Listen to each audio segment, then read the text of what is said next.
What's going on, everybody, and welcome back to yet again another Getting to Know the Artist. I am Wiggles, your host, and the man sitting next to me is Brandon Swanger. He is the artist. He is the one we're gonna get to know. Um, it's an honor to have him up here. I hope you guys brought some questions for him. He has nothing but time on his hands. He said he don't care if this stream goes longer than my normal streams or however it works out. So I hope you guys are excited and ready. Shout out to Shay Rankin in the chat. Shout out to King Wicked.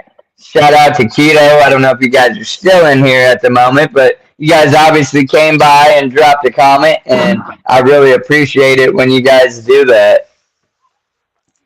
I got to get to my questions, and also I am fashionably late myself. The stream was set for 8:15, but I thought everything was honky dory, and then my headphones were being kind of buggy for a minute, so I had to get that adjusted.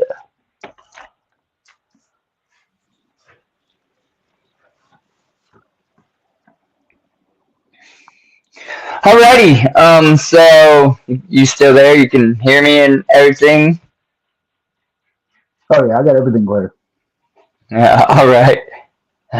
Shay said, let's fucking go. Yeah. Let's fucking go. We got Red Finesse up in here. Whoop, whoop. Whoop whoop! I ain't heard nothing but my peoples in this bitch. Motherfucking wicked gang. Yeah. Motherfucking wicked gang. Alright.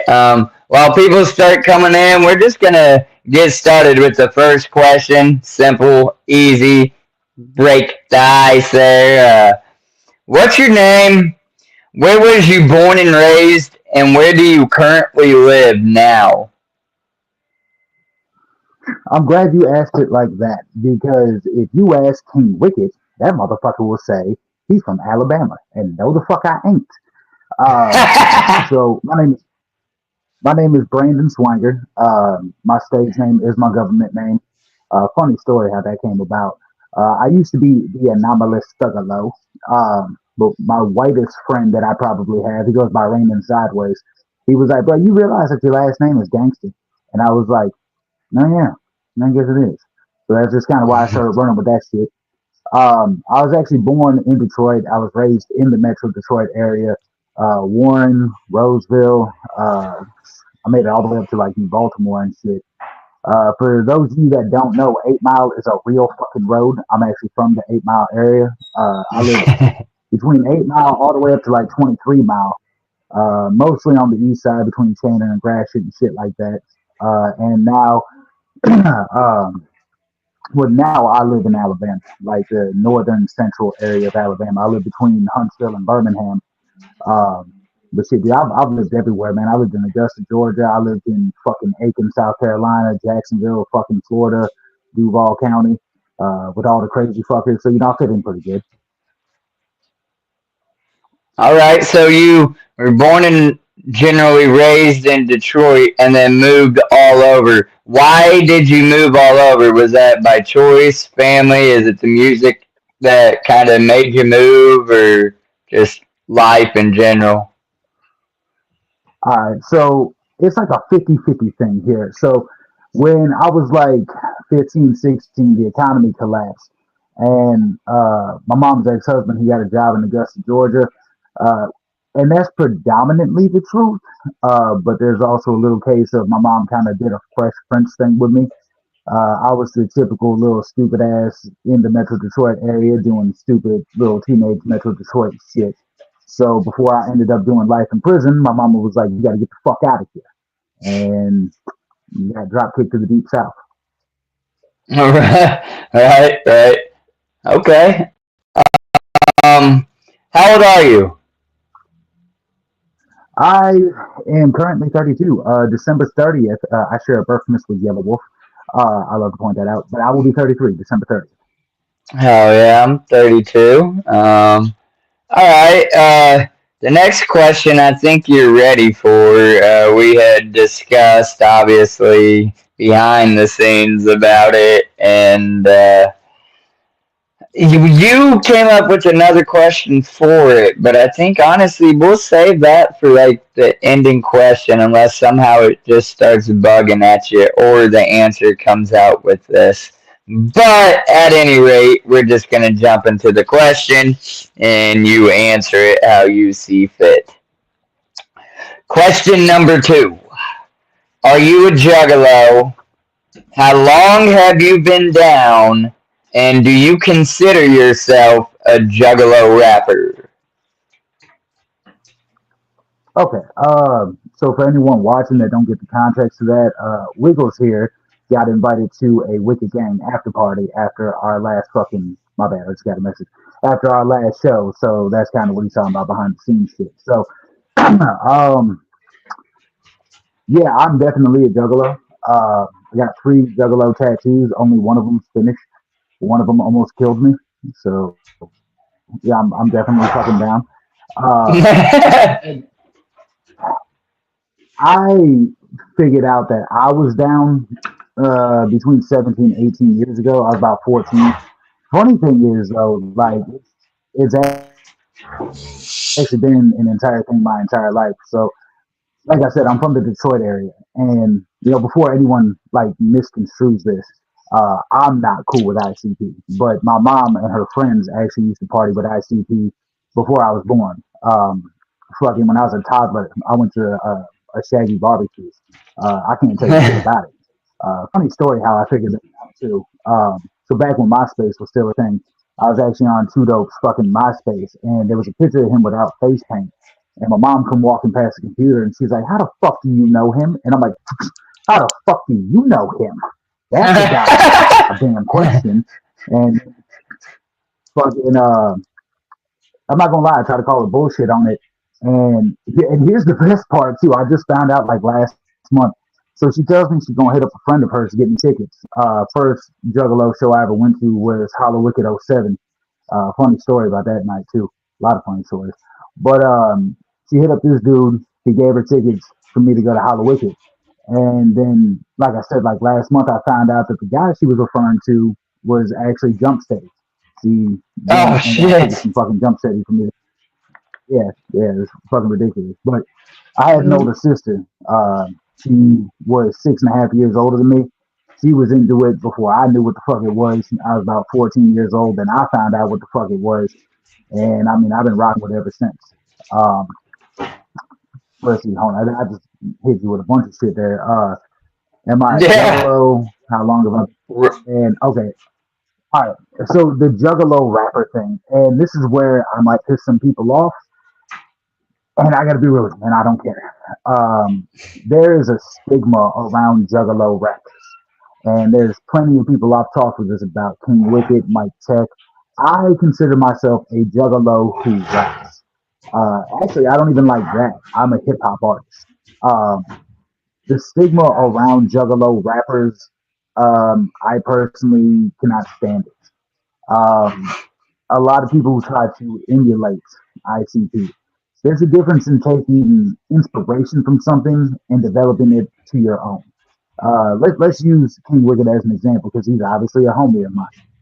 I don't like a lot of horrorcore because it's always the same bland bullshit mixed up in a fucking blender and poured into a drink. It's just a different color because you put a different fucking berry in this shit. But if you look at someone like King Wicked, he doesn't do traditional horrorcore. Like he's actually got fucking vocabulary. He's got lyricism behind his fucking horrorcore, and I respect that. Now, when I look at people that are juggalo rappers, it's people with weak ass rhymes trying to be ICP, and I'm not that. Nah, like I am a juggalo, and if I was ever in front of ICP, I want them to be like, "Damn, dude, that guy's different." So I am a juggalo who raps. Okay. I mean, I can respect it. I don't know if I was actually an artist, I would have no problem being called a juggalo rapper, even if I didn't just do horrorcore. Like I reckon I would let my fan call me whatever they want to call me. If you're a fan of me, Mm-hmm. who Yeah, I no, am, if you think I'm a Juggalo rapper, then I okay.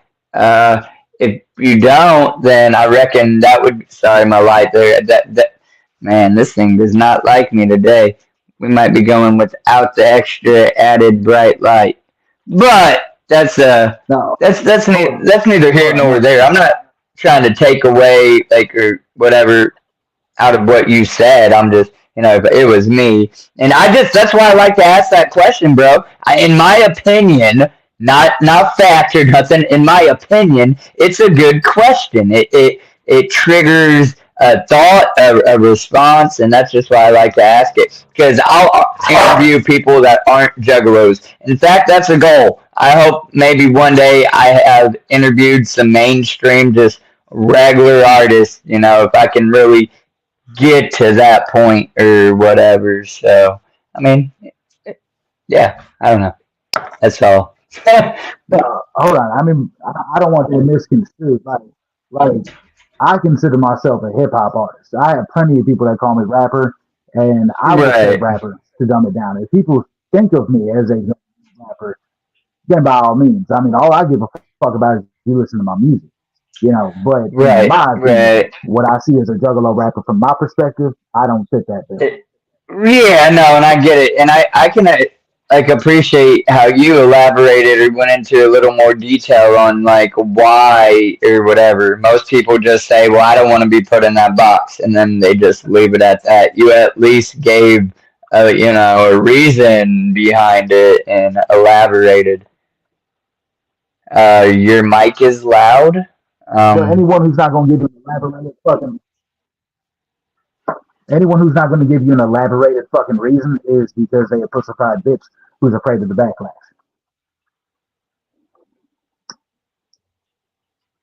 Can all I say right. all that?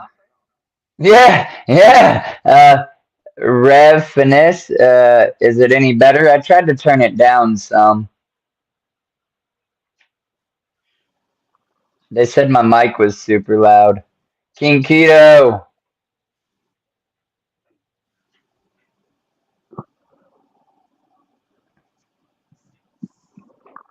All right, well, let's just move on to the next question. Question number three.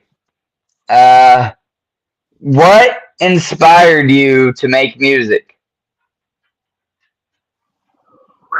Fucking life, man. All right, so like I said, I come from the Metro Detroit area, and I know you can't tell it because I'm sexy now, but I was actually the fat kid. Okay, I was a fat kid in the hood, and I was chilling with I mean, it's gonna sound the way it sounds, man. I hung out with a lot of black kids when I was younger, and everyone sitting there spitting freestyles. And the first time I ever rapped anything, I was in the fifth fucking grade, and I just started rapping funny shit. So I was the fat funny kid rapping. And then enough of life shit happened by the time I was like 14, 15, that I was like, you know what? I think I'm going to do this. And at that time, I was actually a juggalo rapper. I painted my face. I had a gimmick to go along with this character I fucking made. Um, and I was like, I'm just going to express all this shit. Uh, and honestly, before I just go into like this hour long fucking discussion, at that time, I thought I was the shit. You couldn't tell me no different. It took years of me being a shitty fucking rapper and my cousin giving me a harsh dose of reality for me to step up who the fuck I am. And then from there, she was like, yo, you gotta fucking have vocab. You gotta have lyricism, man. Like, you saying a bunch of shit without saying fucking shit. Go open a thesaurus with your Right, dumb ass. And then it was inspiration from life, and then it was passion driven to become one of these badass lyrical motherfuckers like RA or like Locksmith or like Self Titled or Benny Paz or Big L, something like that. So right. it was comedy to life to competition. Okay, solid answer, man. You know, uh, just sadly, tragedy, pain, and stuff makes for some of the best music. It really does. Uh, who do you look up to in the music industry today, if anybody? Like like active, like they got to be active now. I mean, I guess you could give us somebody from the past if they're more inspiring inspiring than somebody currently. Okay, now, all right. So look, I can give you two, maybe more. All right. So look, um, I'm not a huge RA fan. Like I can't tell you every song the dude's ever done, but who he is as a person and the capabilities he has. Like I am in an RA the Rugged Man lane. About 2, 3 years ago, I found out about Cal Scooby, and that guy was all inspirational to me. Like he runs with his government fucking name. He doesn't.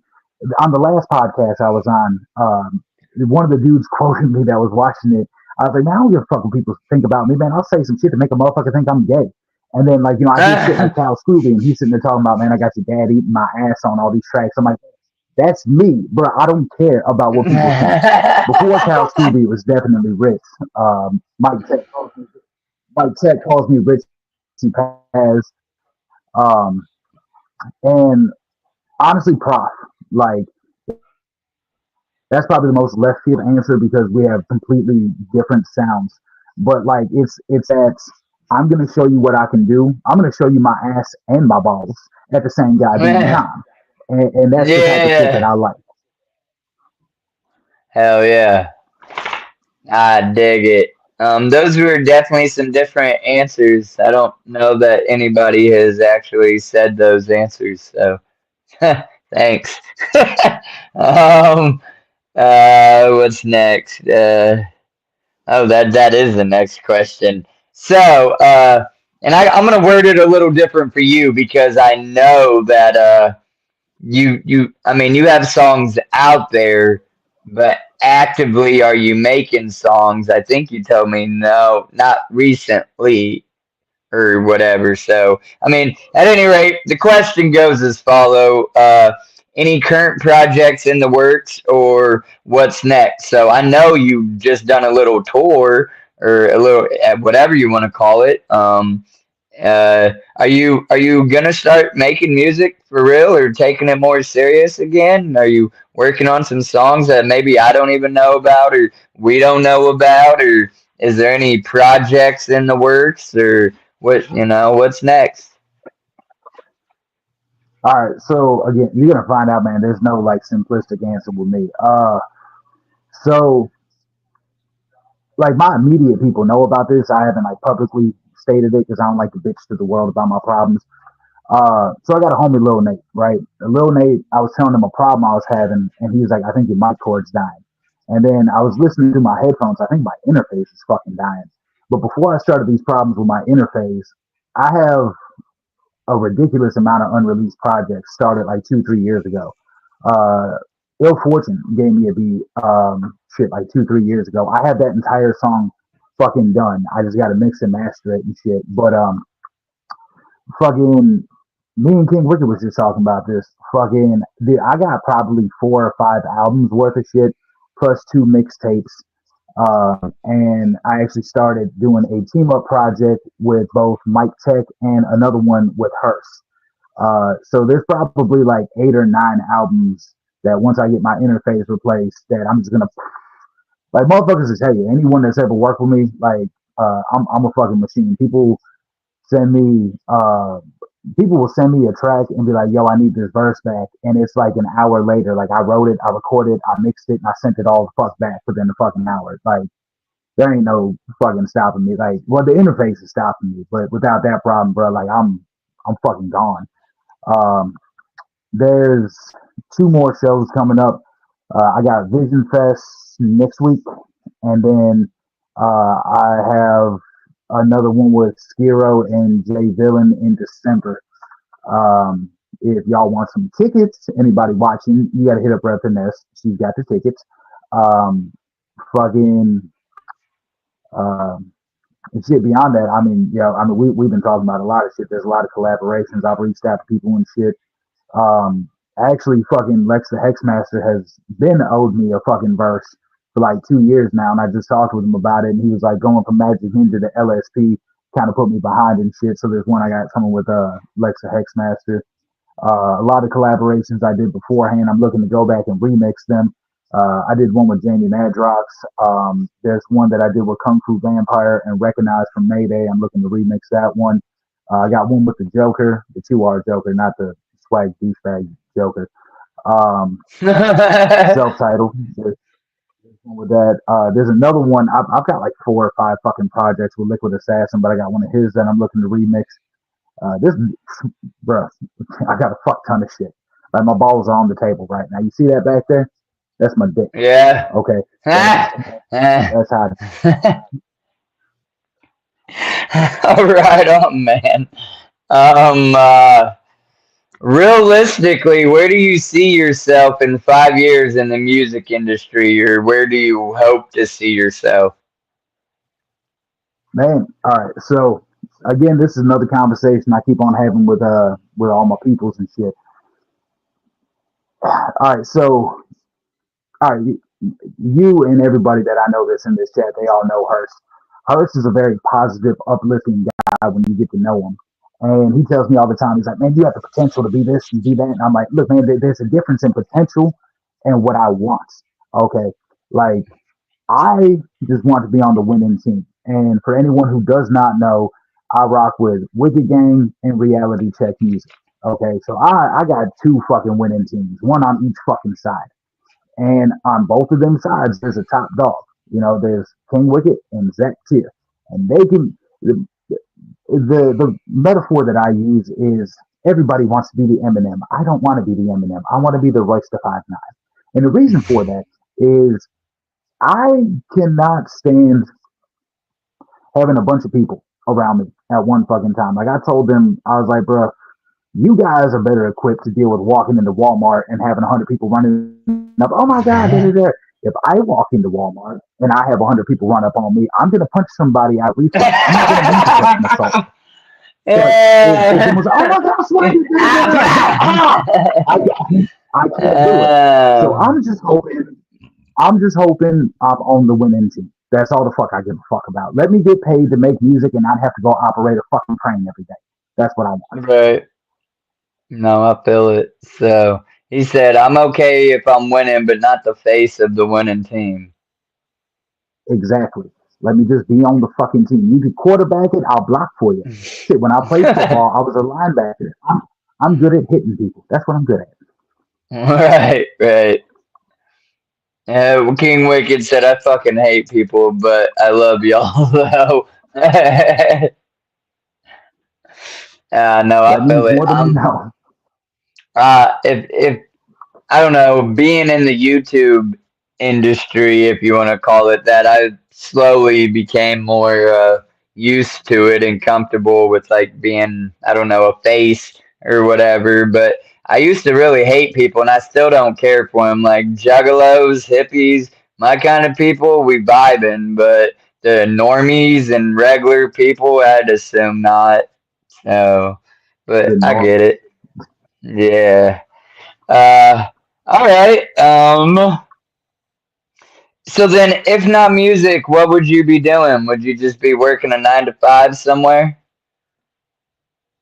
I work a 9 to 5 now. Well, that's Um, okay. You got to make fucking paper to get paper to make paper, or however that expression goes. Ha! Ha! King Wicked said you'd be doing porn. fucking I did for a while. That's not even a joke. um, fucking yeah, I'll tell you the truth on that.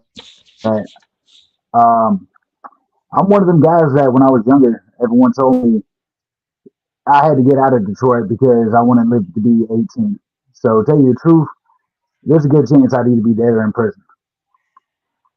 Yeah, I get it. Well, I'm glad that wasn't the case. Uh, okay, so Yeah. then, what did you want to be as a kid? Did it have anything to do with music, or you wanted to be something totally different? Now, I look, man. Fucking when I was in the 6th grade, I remember at that time, fucking my mom's ex-husband, he, he was a crackhead, but he had a good job. So my mom took all of his money, and we actually lived in a decent place for a year. We lived over in St. Clair Shores, which is it's a pretty nice neighborhood.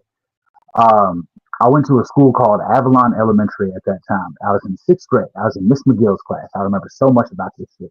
I remember this kid, Jonathan Easterly, went before me because we were supposed to do a collage that said, "What are you going to be when you grow up?" And Jonathan Easterly had this nice ass little collage talking about he was going to be a cop when he grew up, and I knew we weren't going to be friends. And then after Jonathan Easterly was gone, I went up and I had a collage where I said, "I'm going to be the next biggest gangster rapper." I even printed out a picture of 50 Cent and glued my face over his body. I said, "I am going to be Uh, this."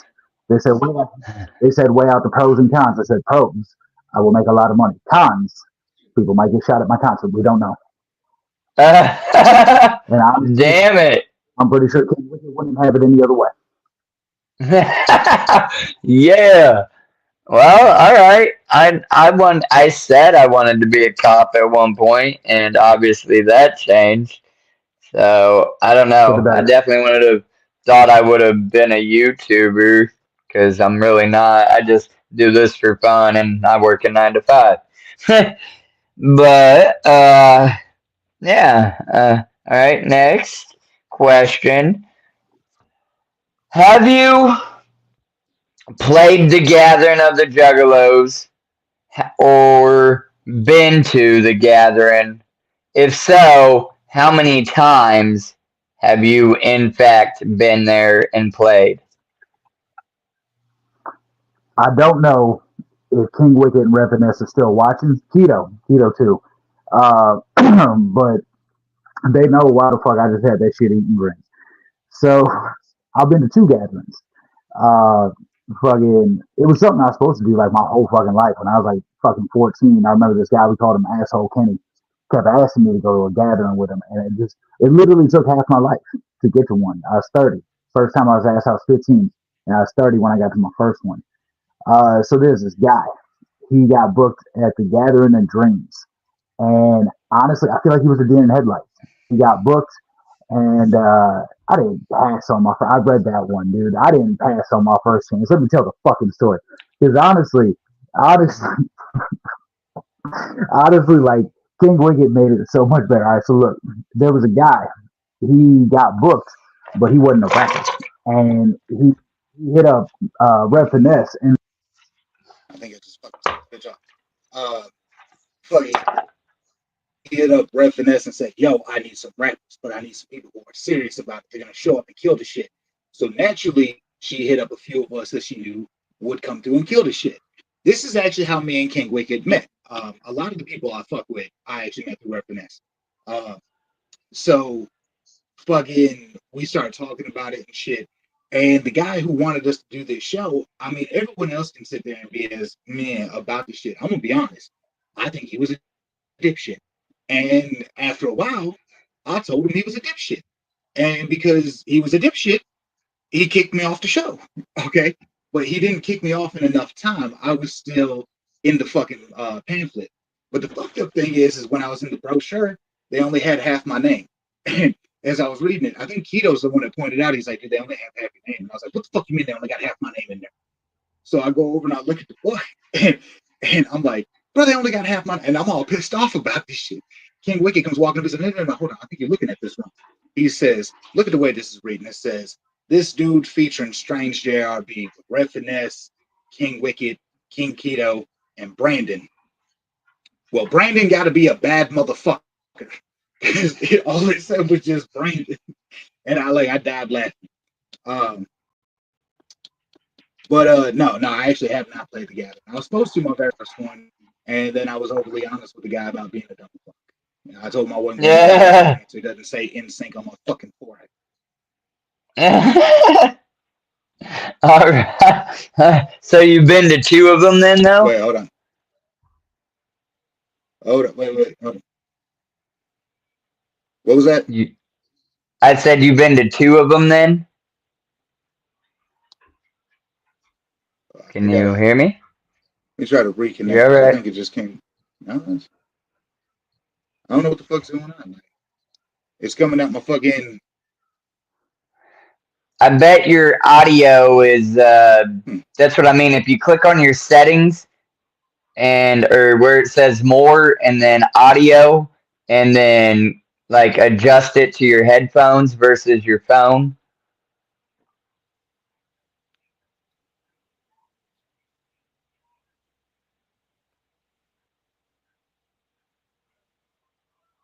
All right, what was that? I said, so you've been twice to the gathering. All right, I don't think the headsets are working anymore. Let me try that.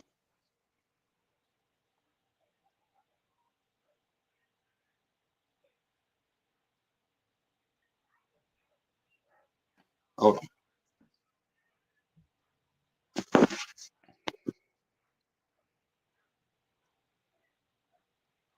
It's all right. We all have technical difficulties. We can hear you. Yeah, we can hear you, Brandon.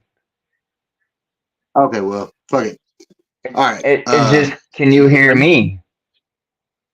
I can hear you, but it's coming out my phone now. So I mean, like, is it bouncing back to you? No, no, you're good. I ain't got an echo. Okay, well, fuck it. We'll just run like this then. Because if I All disconnect it, it right. says that the mic's on. Yeah, we ain't got to do that. If you could collaborate with any singer, artist, who would it be and why? All right, so there's a lot on the list that we are working with, but um, so I got this thing. I like to put people together that have never done a track before. Actually, Analyst did me pretty dirty on one. I wanted to put Analyst and Apathy together on this one that I did with Young Wicked, but it was cool because we got Liquid Assassin and the homie Lil Nate to smash it, so it still turned out good. But to answer your question, I have a goal, and fuck anyone who steals this from me. There's a group they called Equally Opposites. Okay, I want Equally Opposites and Cal Scrooby on a song with me, and it'd be so fucking dope. Hell yeah. I'm not even sure I know of those bands or the artists. Bruh.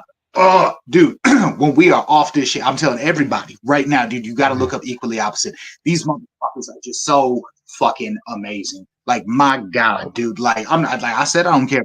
Like, I would fondle both their balls. I don't give a fuck. Okay, they are just fucking amazing. They are just the, oh my God, I fucking love them guys. And Cal Scrooby, like, I feel like he can't do any wrong. Right. That's what's up. Okay. I just, yeah, I've never heard of them, I don't believe. All right. Next question. Have you ever met anyone famous to you? So look, I completely forgot about this. There's actually a couple times.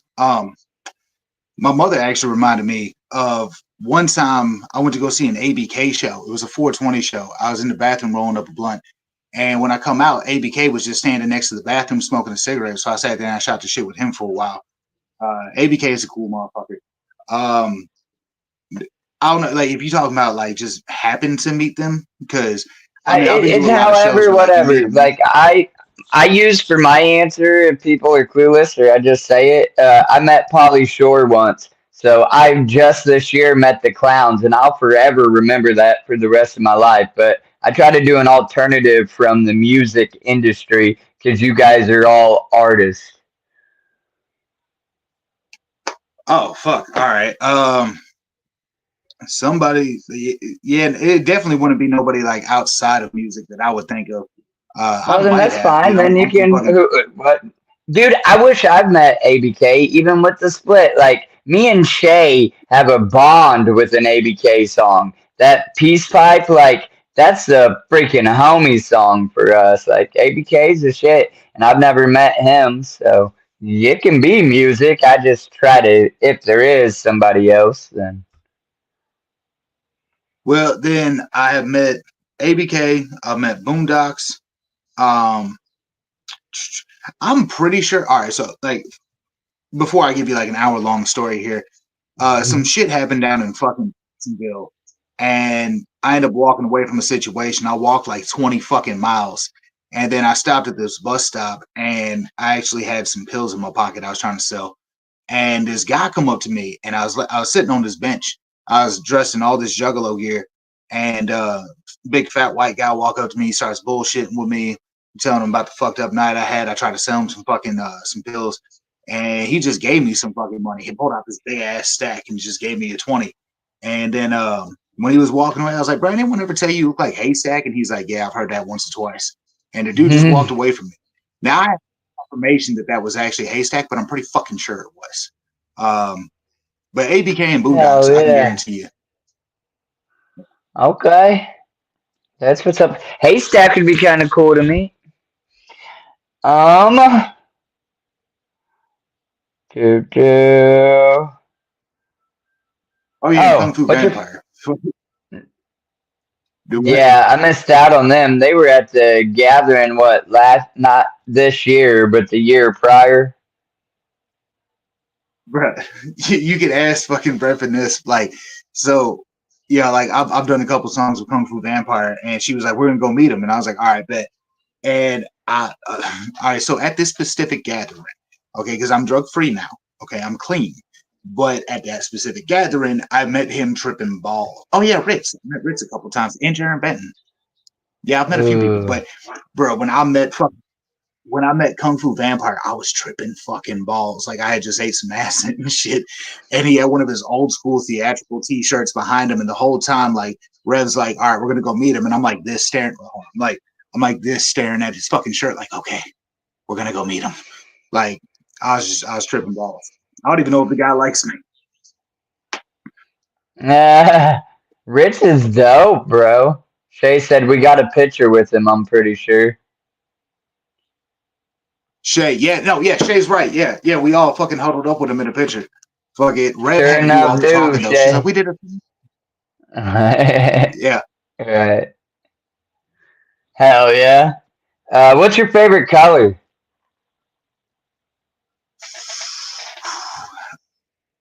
Probably purple. All right. Yeah. I like red. What is your favorite domesticated and wild animal? Okay. Domesticated, like a traditional domesticated would probably be a dog. I've been a dog breeder my whole life.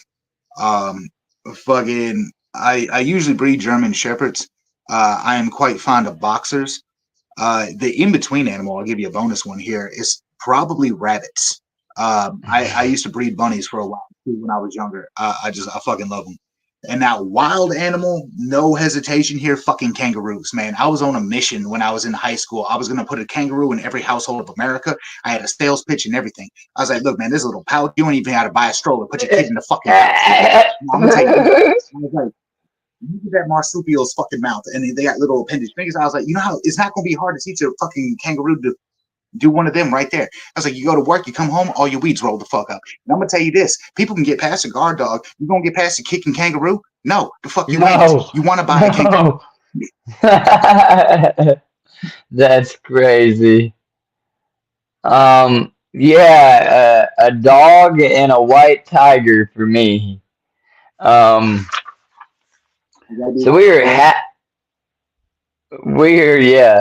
halfway through our list of questions. At this point, I try to open it up to y'all in the chat. If you have any questions that you might want to ask that I have not gotten to, then this is kind of your moment to throw some questions in the chat for him to answer. If nothing's popped up yet, that's fine. I'll give you another moment and you can just drop them as we're asking. I just can't promise that I'm always going to see it immediately or whatever the case is. So I try to open the floor when I turn to the next page and let people in the chat get a question in if they want to get a question in. Okay, so like real quick, does this platform have any rules like TikTok? Because I'm a No, very bro. open, honest motherfucker. You can I ask me. just hit my vape, and you can curse, and you can whatever. I mean, obviously, I have rules. Don't be racist, homophobic, or a bigot. But there's no You Or can be a fuck. whatever. So the rules are be a fucking juggler. I got you. Is Yeah, that the YouTube's question? Where awesome, was my? man. We can. That's what I mean. Like, it'd be cool to just have a general hangout podcast with some of y'all. Like, get everybody up here and just kick it in a homies kicking it stream type thing or whatever. Because no, they really don't have no rules now. Like, if you go start playing music, I can get copyrighted and whatever. But otherwise, no. Is this the question? Where was your favorite Yeah, performance? yeah, yeah. That's a question. That's Will from Strange JRB. So you were actually at my favorite performance. So the day before you and I met in person, that was my first performance by myself in probably Yeah. like 15, 16. And then after that show, King Wicked come up to me. And I tell people all the time, I'm like, look, if somebody's good at something, I ain't no butthurt bitch. I'm gonna take their fucking advice. And I've seen King Wicked perform 5, 6 times, and that's just where he shines. That's where my dude is dope as fuck at. Fucking. So he pulled me to the side. He's like, "Look, man, you did pretty good, and I know you're knocking the dust off and shit." He's like, "But you got to get more live. You got to get more animated and all this." And the whole time, I'm like, "Okay, okay." And I think he thinks I was getting butthurt with the advice, but I wasn't. I'm listening. I'm taking it in. So he didn't tell me to do any of the shit I did. It's just what in my head translated. I would not have ripped my shirt off and started humping the fucking post if King Wicked did not pull me to the side like, look, man, you got to do a little bit extra. You got to do Bruh, that some was more. dope though. The air puppies. Yeah, so everyone seeing me walk around there half-ass naked, walking up to people's tables and shit. That was all because of him. And honestly, as I look back at that, the night before that, we opened for Insane Poetry, who is a dope ass fucking dude, by the way. But the Right. night after that, when fucking King Wicked was the headliner, and like it was me, Hearst, and then him, dude, that's got to be my favorite fucking show. Like, dude, we tore that bitch the fuck down. Hell yeah. That's what's up. I'm gonna forewarn everybody too. My phone's being kind of dumb with trying to hold charge. So at some point I might have to switch devices. So if it starts to like blur me out or it might even like just take me off the screen and it will just leave you on the screen. If that happens, just know that's what's going down. And I am currently switching over devices to get back in, but my phone, I don't know, it wasn't wanting to hold charge or something. I got it literally plugged in right now and it's like, you have 10%, but I don't know. I'm just letting you know and everybody in the chat know. All right. So being as the underground industry is pretty big, what do you do to try to set yourself aside or differently from the next artist or what's your plan to?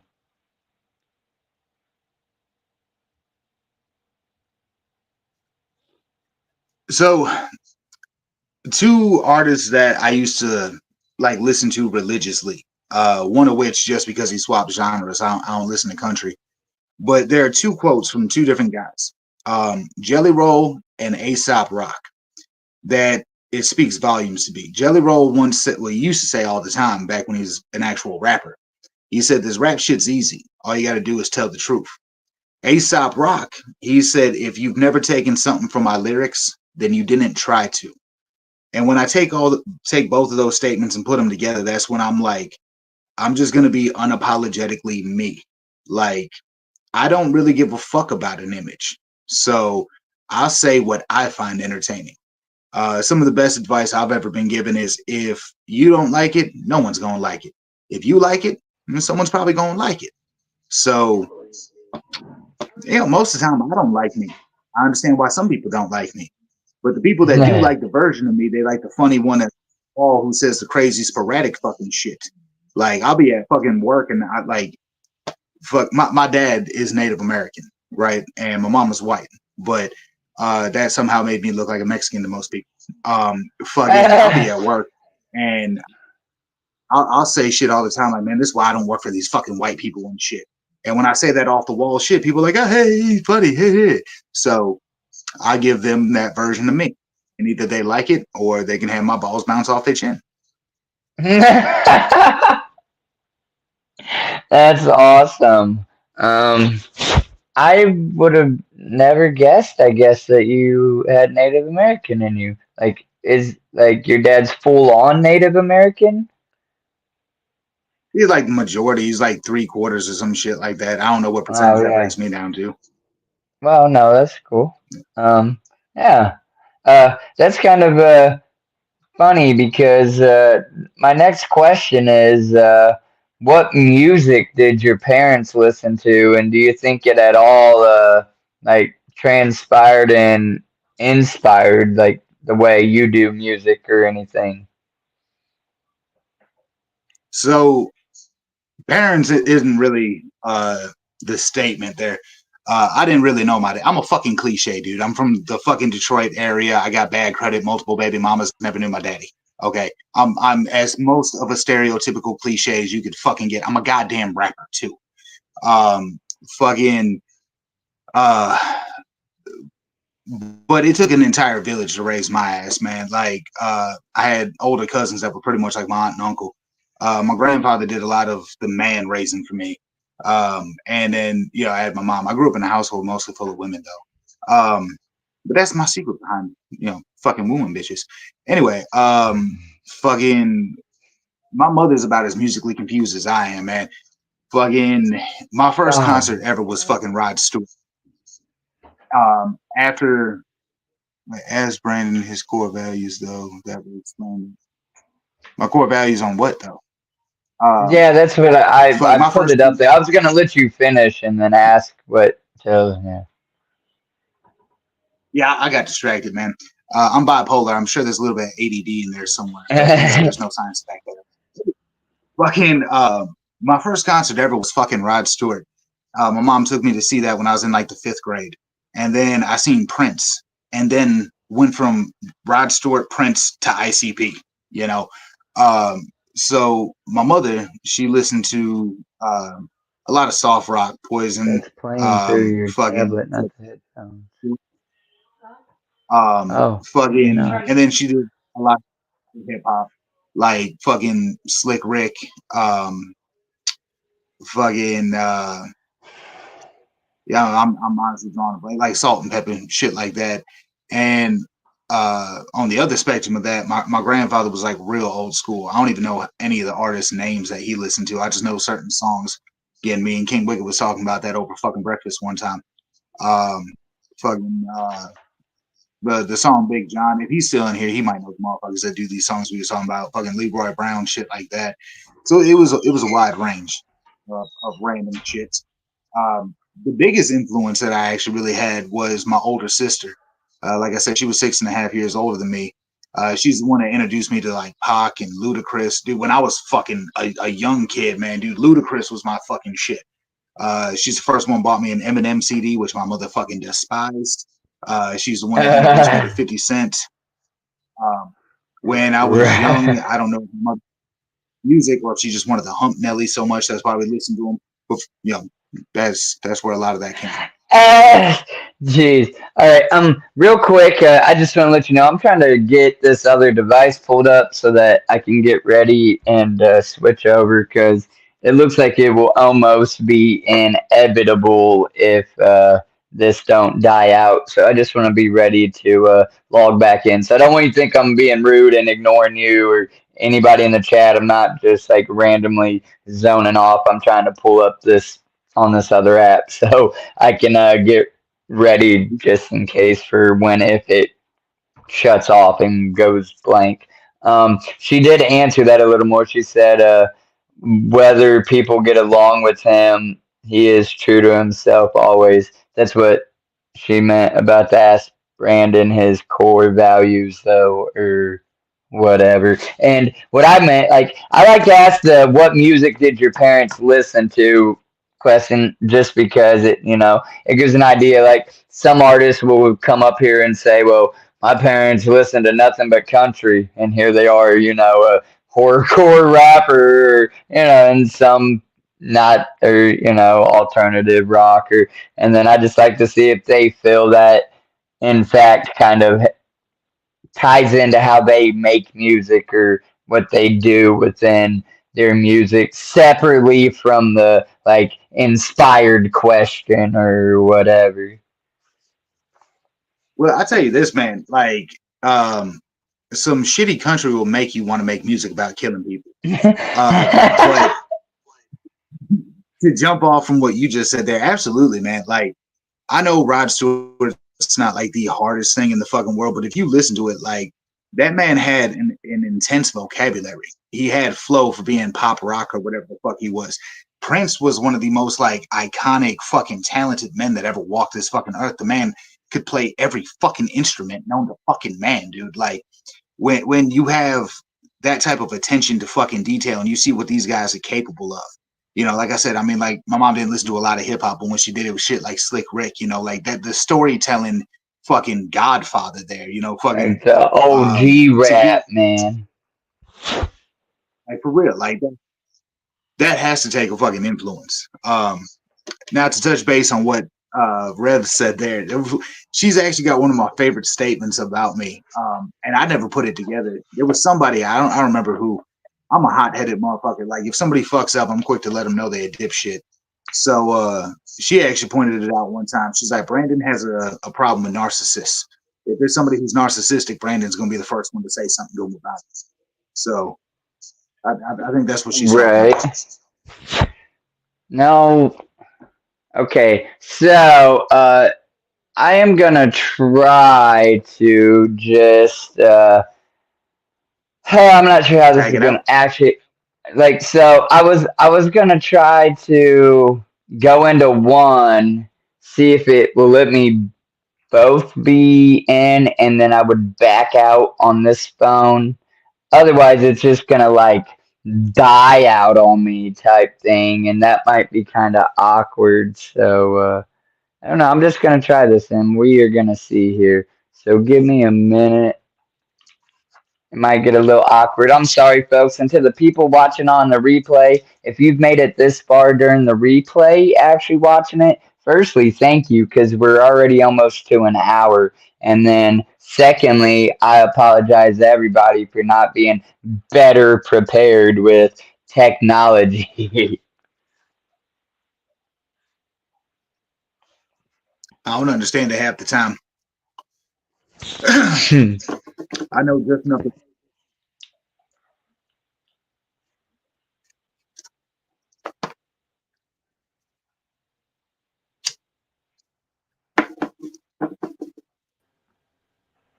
Whoa, that's weird. Okay. Okay. Can you Can hear you me hear me though? though? I can hear a lot of you. I can see a lot of you. I'm pretty sure in the point and the shoot it's dual angle. Cool. Give me a second. All right, but now can you hear me? Yeah. Yeah. Only one of you now. All right, that scared me for a minute. I'm like, uh-oh. All right, so I just switched devices. Now I'm on a tablet. Everything is Gucci. I can still do all the same stuff, and the screen's bigger. My phone was just dying, and now really that can get some charge if this decides to want to be dead. I don't know. Thank you, Brandon, so much. I appreciate you, homie, and I appreciate that you're actually trying to give me like Yeah. full answers to these questions. You're not pussyfooting around. You're not trying to walk on eggshells. You're just being you. And that's really what I want all the artists that I interview to be is their true, genuine selves up here. That's all I can ask. So thanks for putting up with my technical BS and whatnot. And no, this has been a great stream so far. And we've had like 8 people, 8 to 10, hanging out pretty steady in and out. So that's pretty dope. Yeah. we'll go ahead and jump to the next question, and I just want to re-extend anybody in the chat. If you have questions, ask them, and I'll pull them up and make them where he can see You them want up to here ask on me the screen.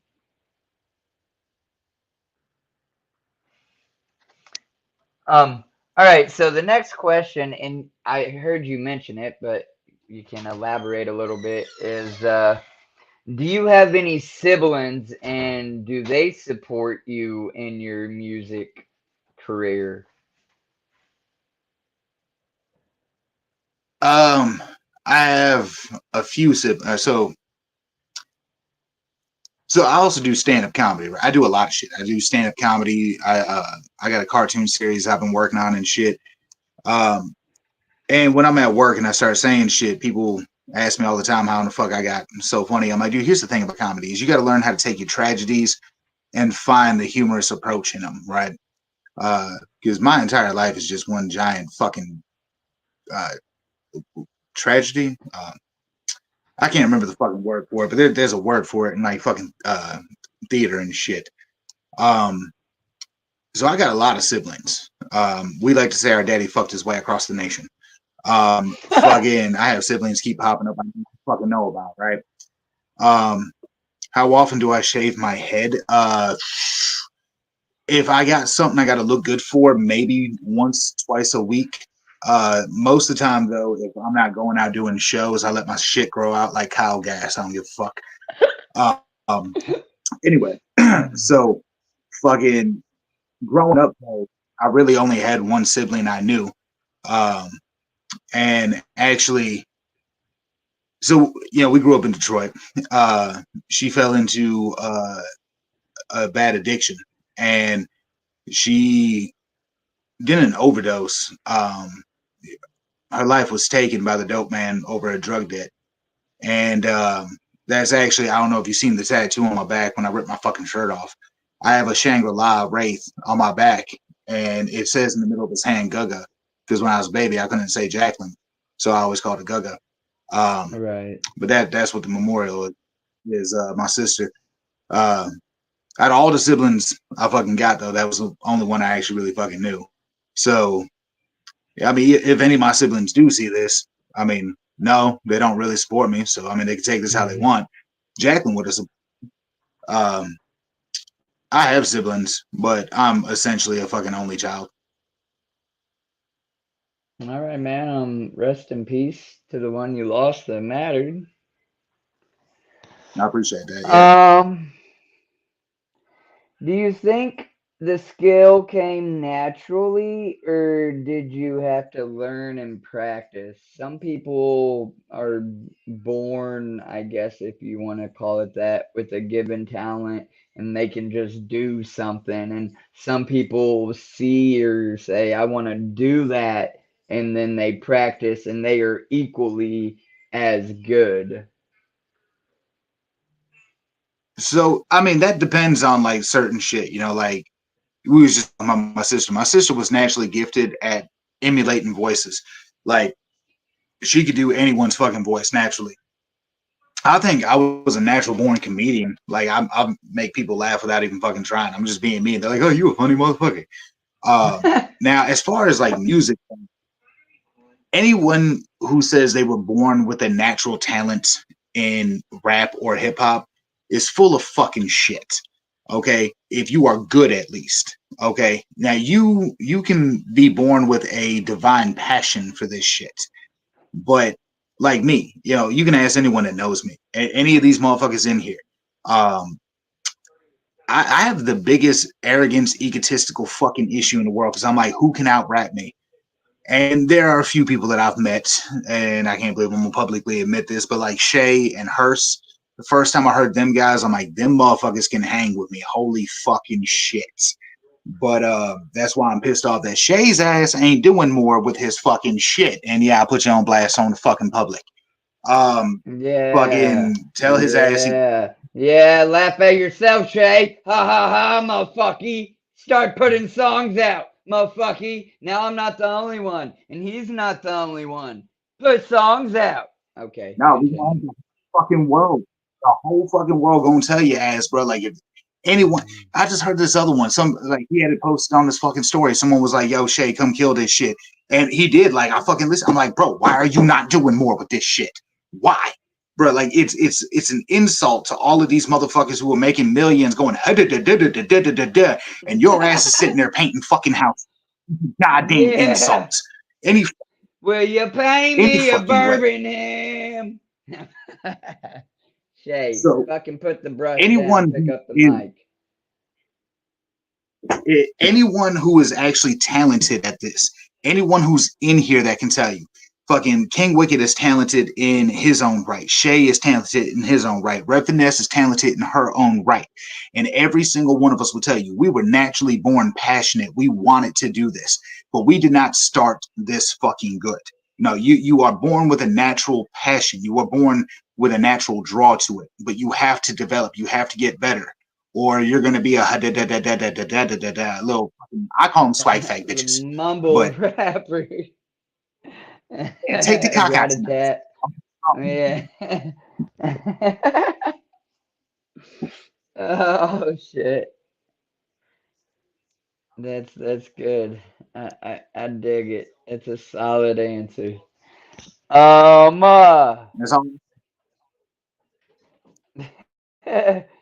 if if you met the 12-year-old version of yourself, what would you say, if anything, and why?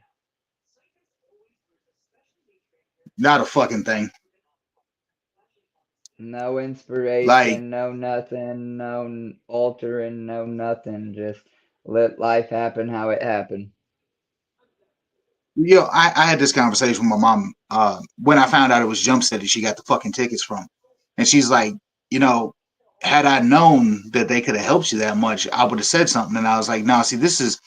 I have a weird belief system. I don't believe. I actually asked somebody one time before I told him a religious joke. I was like, "You're not religious, are you?" And he says, "No, Christians kill people," and that was so deep to me. But so I'm not overly religious. I do believe that there is a higher fucking power, right?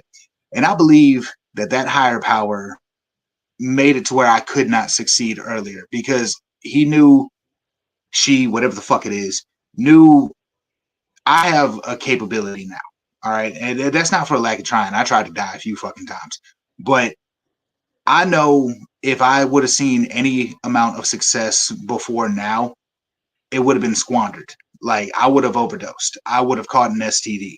Like I was nothing but a little slut who loved fucking drugs. Okay. So if you would have put me on a tour bus when I was 20 years old with ICP, I would have got herpaganosyphilades and a nose full of death. Okay. So it's at the age I am now, making the moves that I am with Wicked Gang and Reality Check. If 12-year-old me had heard anything I had to say today, something would have diverted me from this fucking path that made me a guy who has his shit somewhat together now. I had to do a lot of fucking up to become a decent fucking person. Right. And if you are not a decent Yeah. person, you have accepted that you were fucked up in your life. You're fucking. There's a movie I love to quote. It's called Take Me Home Tonight. It's got Topher Grace in it, the motherfucker that played Foreman on that 70 show. And his co-star on it, actually, my girlfriend pointed out, is a lot like Boots from Strange JRB.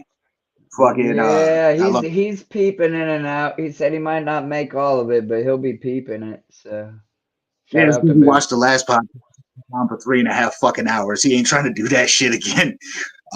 But in that movie, dude's dad's a cop, and they're having this argument. He screams at his dad, "I guess I'm just a failure." And he says, "How can you credit yourself as a failure? To fail means you fucking tried." And like that speaks volumes to me. I'll try anything. I'm gonna try success, and every time I fucking fail, it's gonna build me up to something else. I'm dope now. I wasn't always dope. It took a lot of fucking up to get this dope. It took a lot of fucking up to be a decent fucking person. So 12-year-old me, sit there and take all the fucking dick that life is gonna give you. That's that's it. Dude, that's a way to look at it though, and that's what I mean. Some people they like and I've had people say that kind of same thing. Like I don't want to change shit because I probably wouldn't have been here. And then some people are like, well, I would have maybe just told myself to maybe, practice more. I love asking the question. You never know what kind of answer you're gonna get. So yeah, that's pretty dope.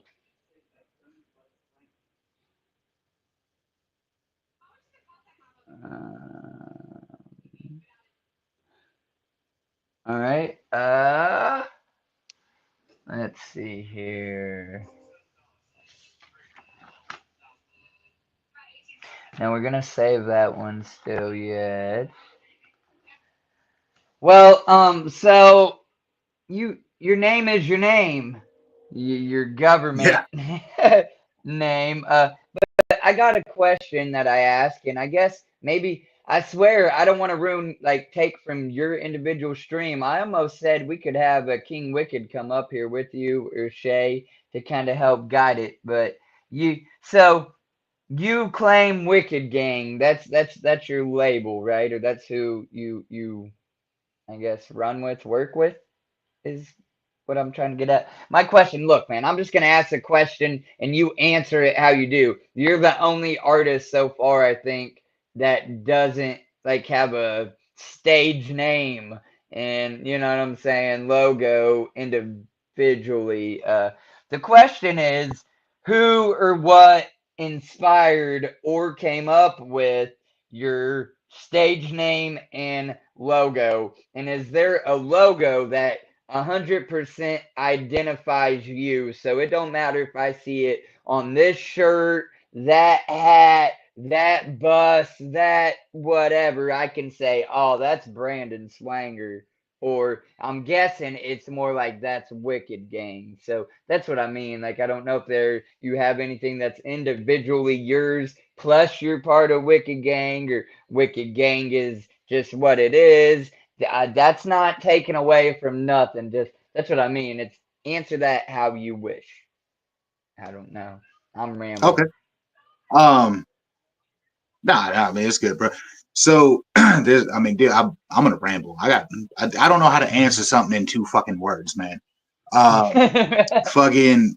So the first one is, man, I've gone through a lot of stage names. Um, where I come from, people don't get that big. I moved to the South and now I'm a small motherfucker. But all these corn-fed bastards kicking cow shit off their shit. Anyway, fucking um,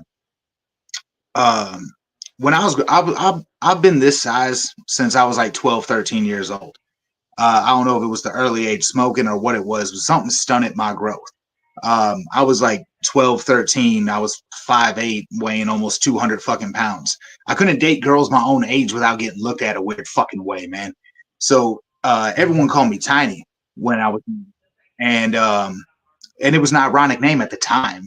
Now people call me Tiny, and they're like, he's a normal sized fucking guy. He's kind of short, actually. Fucking. But originally I was Tiny the Thuggalo.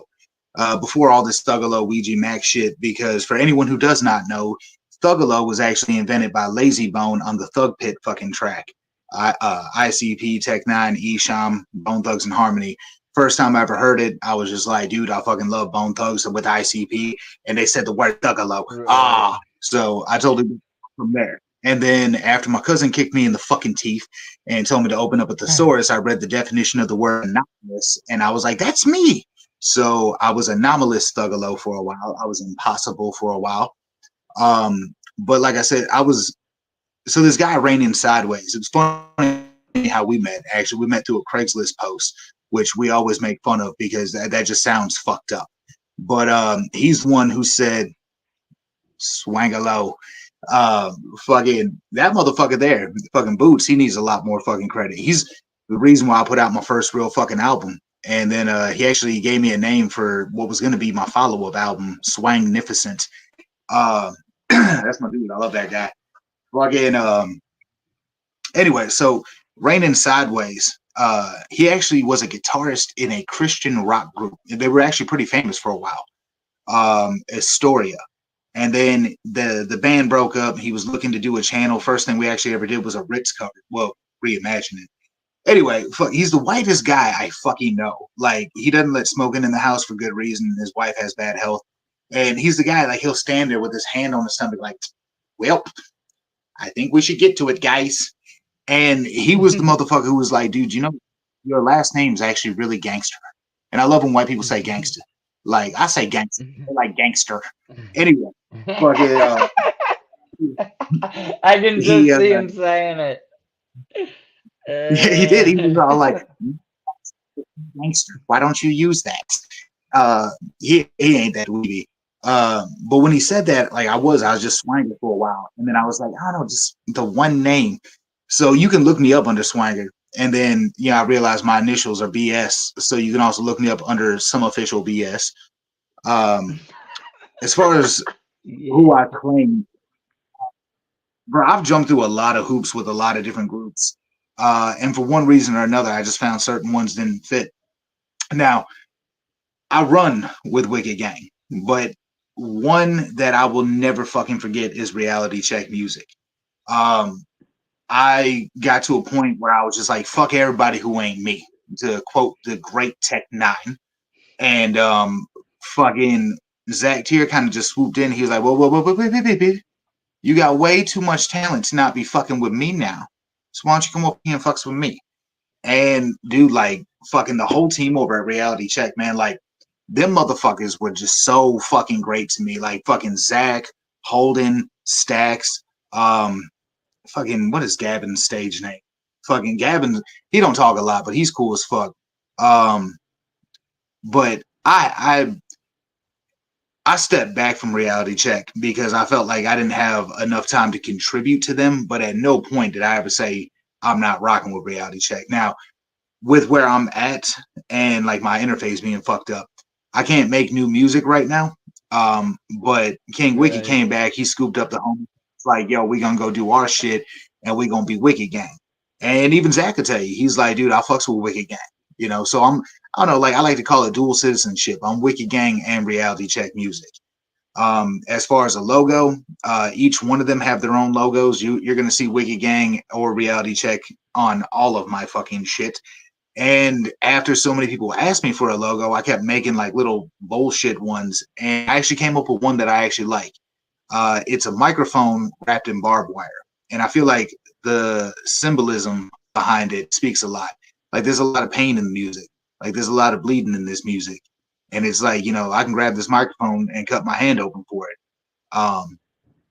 Honestly, I don't do a song that does not touch base on some bullshit that's happened in my life. It's just I've developed a lyrical creativity where I can say it without you realizing I'm talking about some horrific shit. Like it's like some outcast shit. So no, yeah. If you go to the page, you'll see it's like it's a microphone and it's just got barbed wire wrapped in it or wrapped around it. That's my official logo now. Bro, you should like have somebody draw that up and at least just write your name, like your last name on the microphone, make it say Swanger and like some cool font on the microphone and maybe some little blood drops from it or something and like really enforce that as your logo because that'd be dope. Yeah, I need to put it on some who got fucking t-shirt makers. My girlfriend makes t-shirts. Fucking King Wicked makes t-shirts. Hearst Boy makes t-shirts. So we gonna put it on a fucking t-shirt. Got that Hearst Boy hat up there, that yellow giant. Hold up, and I can't point to it. It's somewhere over there. You see it in the damn camera. My fingers all backwards. I don't know if you've seen that. King Wicked said, "Swanger, I just finished that hook. I'm going to hop off in a little and record it." Hell yeah. Yeah, I can't wait to do that one. Rev Finesse said, "Brandon, I do logos. I might even have to hit you up." And my old lady plays around with the digital art pad too, but I'm sure she's pretty booked up right now. All right. So I got only a couple more just like straight up questions, and then we have what I call either or, which you just can pick one or the other. You don't get to add or whatever. You just got to pick out of mine. I got a flat out like what if question. I got a few fill in the blanks, and I got the one question that I'm saving for the end, which So I'm sure you probably already have an answer What for I it. It probably comes natural, Yeah. but yeah, the one you said. We're gonna save that for right at the end. That's how we're gonna end the stream. So one last chance, y'all, before we run through the last gauntlet of questions. I mean, and again, as we're running, if you throw a good one in there, I will ask him. But if you have any questions for this man, get them out there. And let me tell you, I need to start saying this in all my interviews because I pray and hope, and it's facts, it's proven.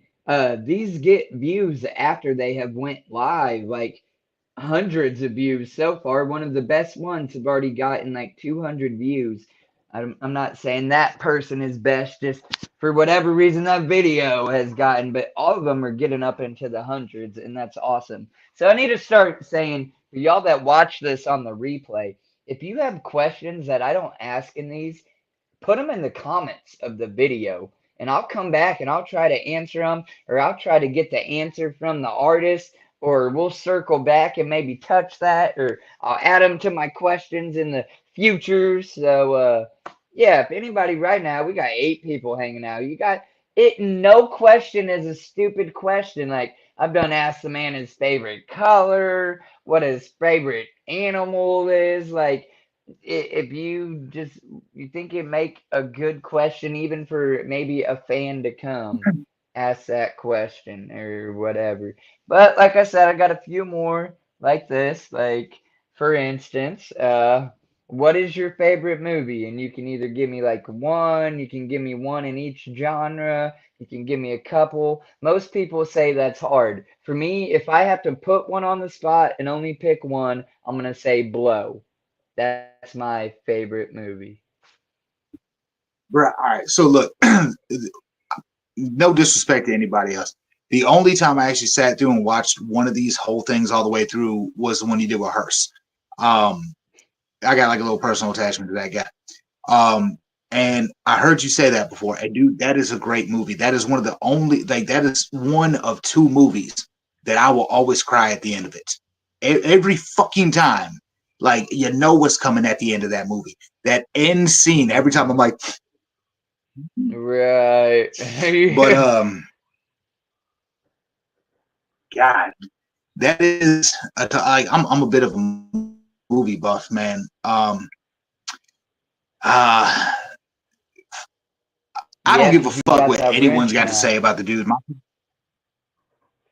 You got the wrench. Sorry, yeah, because he said I got my headset. If someone needs Oh, ejecting, just yell at me, Wiggles. Because I gave him his mod wrench in between stream earlier today. My bad. Go ahead. Your favorite okay. movie, bro. So just about anything with Leonardo DiCaprio or Tom Hardy would be a good fucking answer. Um, because man, the first one that always comes to my mind is The Departed. And then the second one, though it has neither one of them guys in it, would be the first Boondock Saints. And then the third answer that comes to mind is The Wolf of Wall Street. Um, for the sake of argument, as I laid out them being the top 3 options, I would probably have to say The Departed because that's always the first one that comes to my mind. Hell yeah. All right. I don't know if this is a real What is question my or he's favorite? trolling you. Okay, so I mean, sometimes Well, it's well, Boots, you know Rocky it's Mountain got to be oysters. No, these. no, No. yeah, these. I did, but no, to actually answer that, probably almonds or pistachios. Yeah. See, but Probably I don't like almonds.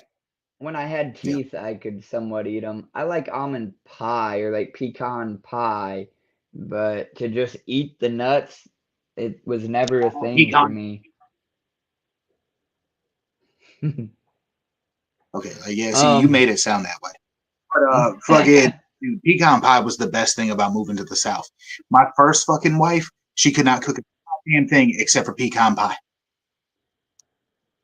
yeah. Wow. All right. So Miss Rev Finesse asks a question here that actually ties into one of my random questions that I asked. So I'm gonna ask my question and then highlight hers after. So my question is, you're given $5,000 cash and you got to spend it at one store and one store only, and you got to spend it now. Where are you going?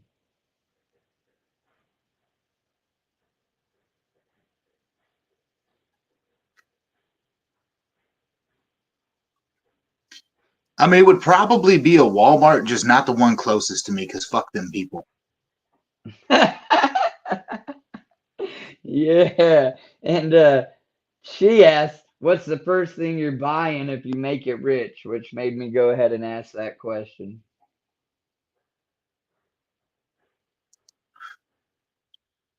The first thing, because it would be like a domino effect for me. Like, I know what my goal would be, but like, in order to obtain my goal, the first thing I'd have to do is get a house with a good bit of property on it. Okay. Yeah, I feel it. That's what I seen Shay say. Oh, Shay just booped in there. Oh, that's right. People said hi to the Whoop, cop. whoop, whoop. Okay, you gotta watch. You gotta watch what you say. We got a cop in here. Everybody say whoop whoop to the cop. Whoop whoop, teasy. She's not really a Whoop, whoop, cop, oink, but oink. she's a cop. Yeah. I love your blood lock wiggles. Don't be throwing up my set like that. You don't know me like that. Get fucked up around here. Uh, Gracie said, "Cop. Well, when you know." And yep, she be snitching. She be telling people. She be paying attention so she can get the information to tell some people. Wiggles is a cop. Call your mom. My mom died last year. Serves you right, bitch. All right. Sorry. When you're not making music, what music are you listening to, Brandon?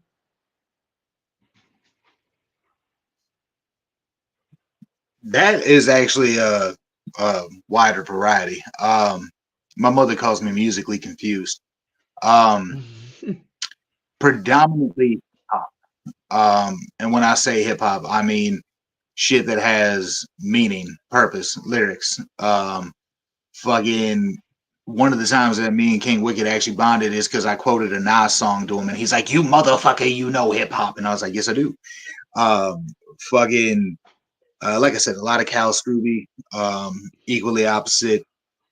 Ritz, a lot of Ritz, dude. There was for a fucking year of my life, all I would listen to when I was like 19 was Tech Nine and Jelly Roll. No, I was like 18, and then when I turned 19, I found Ritz and or sorry, when I was 18, it was nothing but Haystack and Tech Nine, and then when I was 19, it was nothing but goddamn it, Ritz and Jelly Roll.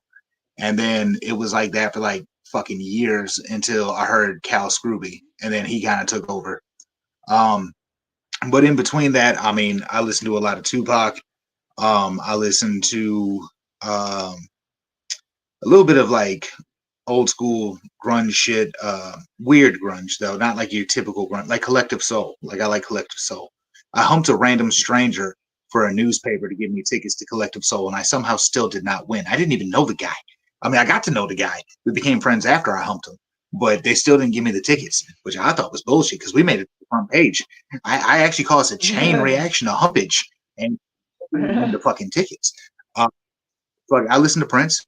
Fucking I like old school rock. I like ACDC. I like Poison. Um, fucking I got a weird thing when it comes to rock. Like I like Avenged Sevenfold. I don't like Five Finger Death Punch. I think the dude's got a good voice, but he has no substance to his lyrics. I like Godsmack. Bro, I fuck. Godsmack is some Well, good shit. with early Avenged Sevenfold, like 2000s era, that was the shit. I Yeah, haven't really followed much of them lately, but what is your yeah. favorite album as a whole?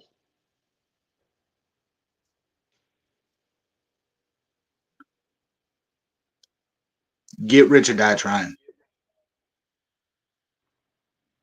All right, all right. All right. So we're about to start the either or questions. Unless y'all have any more just straight up questions at the moment, we are gonna jump into either or. I am gonna give this man 2 or 3 options and he has to pick one of them. This or that. Yeah, pretty much. All right, so we'll start kind of hard. Twix or Reese's? Reese's. All right. Summer or winter?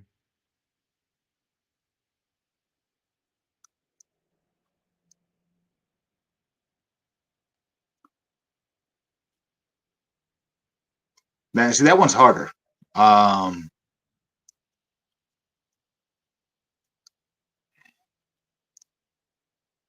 Winter. All right. Uh, day or night? Night. Every time fucking night. Truck or car?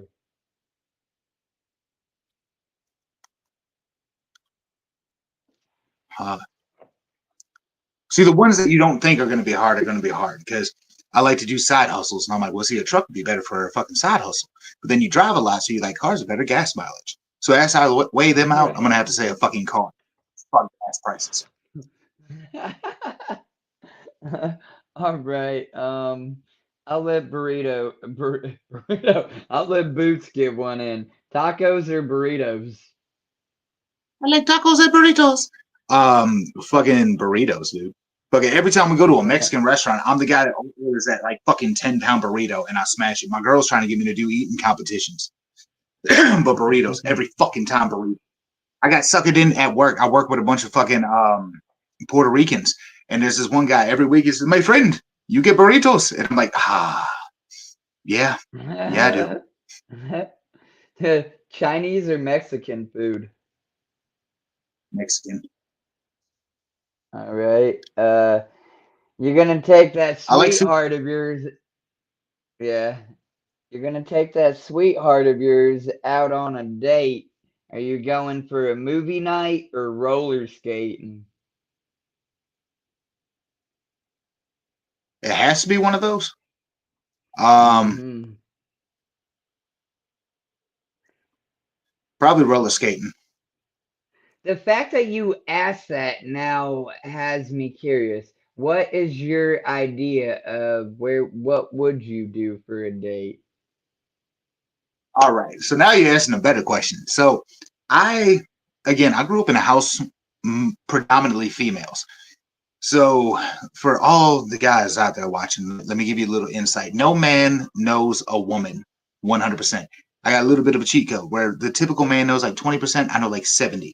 Okay. Women are sick and goddamn tired of your traditional fucking bullshit. Okay. They don't want movie and dinner. No, they want exciting. So like when I take my girl out, like we go to the carnival, we go to the monster trucks, we go to something that is not somewhere they've been taken a billion fucking times. Me and my girl, we went on a fucking cross. You know how I fell into all these shows? Because me and my girl, we took a roller coaster road trip, right? We went to like 5 different fucking theme parks. And the last one we stopped at was down the road from Hearst and King Wicket. And fucking King Wicked's like, hey man, you coming to the show? And I was like, I don't know about that. And we showed up. He's like, hey motherfucker, you in the show? You're gonna be there. And that's how the fuck it all started with a roller coaster road trip, ended in Virginia. And he's like, hey, I'm glad you're here. Let's get on stage. So yeah. Shit that's Yeah. not I noticed that looking at your pictures, skydiving. trying to Go find a fucking thumbnail. skydiving. Right. You only live once. But I noticed y'all went to some places or some theme parks or whatever, and that's pretty dope. All right.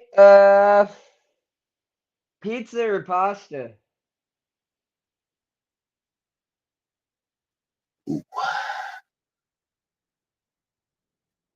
Okay, I'm gonna tell you right now, if we get an Alfredo pizza, keep it away from King Wicket. Most of the time though, I'm gonna go with pasta. because I got a thing about chicken parmesan. That's my shit. All right. For your fans, which are you more active on, Facebook or Instagram? Facebook, god damn it, yeah, Facebook. Man, All right. I talked to Lexa Heckmaster on Instagram, and that's why in the fuck it's taking fucking years to get this collaboration done. Because every time I gotta fucking hit him back, it's 4 months to hit me back. All right. TikTok or Twitter? I don't think I've ever had a fucking. I think I signed up for it. So TikTok. Okay. Pepsi or Coca-Cola? Oh, my mother's gonna hate me for this, but Coke. That's awesome. Pie or cake? Oh, pie. Okay. Okay, this one's been interesting. You have to take a 3-mile walk in the rain, or you take a 5-mile walk in the desert, provided water so you don't dehydrate. The rain. He said, "Fuck the 5 miles in the heat." All right. So my next three questions are fill in the blank, and then we have that final question, my guy, unless somebody else Hey, drops some more questions in the chat. can I make a suggestion? After you do Uh-huh. your this or that, you should probably ask the people why they chose this or that. Okay. I mean, I yeah. mean, you want to get to know the artist, so figure out why they answered that. I bet a lot of people would say, well, because you made me choose between the two. I don't even like none of that. Then you know that you But interviewing no, some that's a, douchebags. well, maybe. I don't know. No, that makes sense. Sometimes I try Yeah, to elaborate them. uh, okay, so then why do you choose pie over cake? Okay, so yeah, see that now you get to know the artist. I was a fat kid, and you know how many times I ate a dry ass cake? Man, fuck a dry ass cake. And you know the different fucking flavors you Man. can put in a fucking like, like, man, dude, apple pie is amazing. Pecan pie is fucking amazing. Blueberry pie is fucking amazing. Them little checkered pies that you get at fucking Yeah. Hershey pies, dude. I swear to God, I would fucking diabetes overdose on them fucking checkered pies, okay? And if they were all like resuscitate, I'd be like, no, because I'm gonna eat another slice. No, do not. Right? Just go ahead and Yeah, finish me with another. Yeah. Hell yeah. smoke.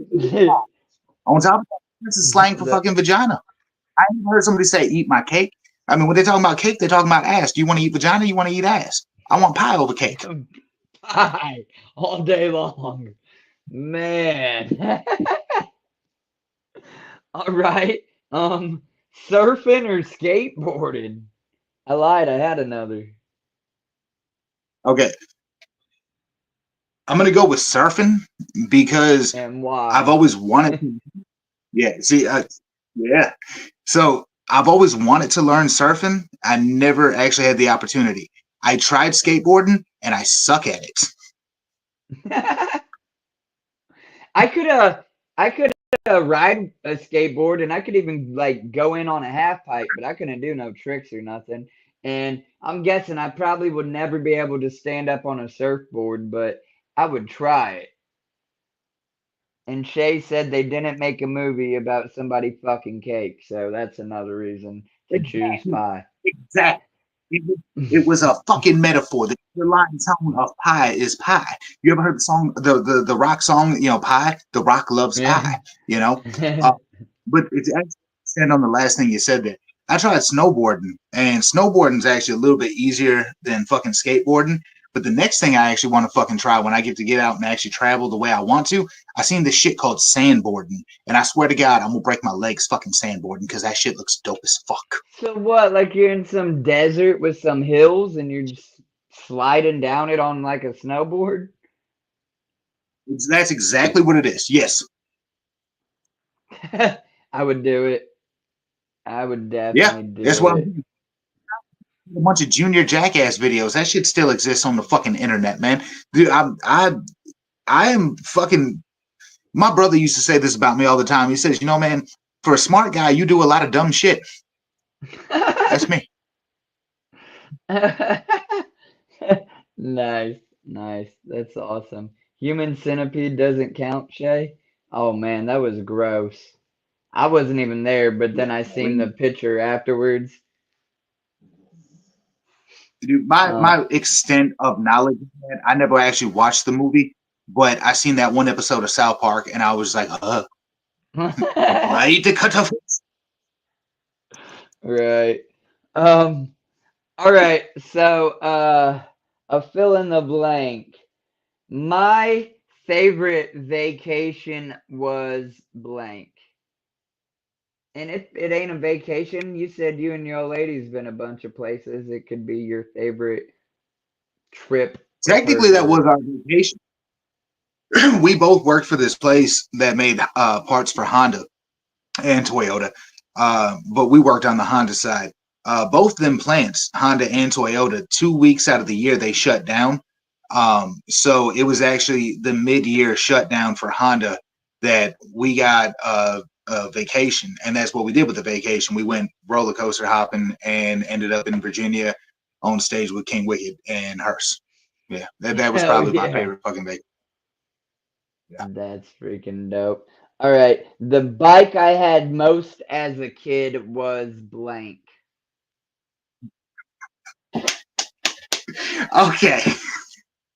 All right. So you know how I said they used to call me Tiny? So Yeah. I mean, I hope some of these motherfuckers from Roseville see this shit. I had this bike. All right, so I had a lot of bikes. Okay, me and this dude Mike Ford, we actually met through a fist fight. We beat the fuck out of each other, and then we were like, "Hey man, you got some hands. We should go beat people up together." But Oh, regardless of all the bikes that we took, like, yeah, I lived a little gangster life as a little thug. But fucking, I had this one bike. Everyone called it the Tiny Mobile. I shit you not. It was like a circus bike. The whole thing was probably this fucking big, but like the handlebars came up really high. So I had to ride it like one of them. Like it looked like a bear riding a fucking unicycle, like fucking type thing.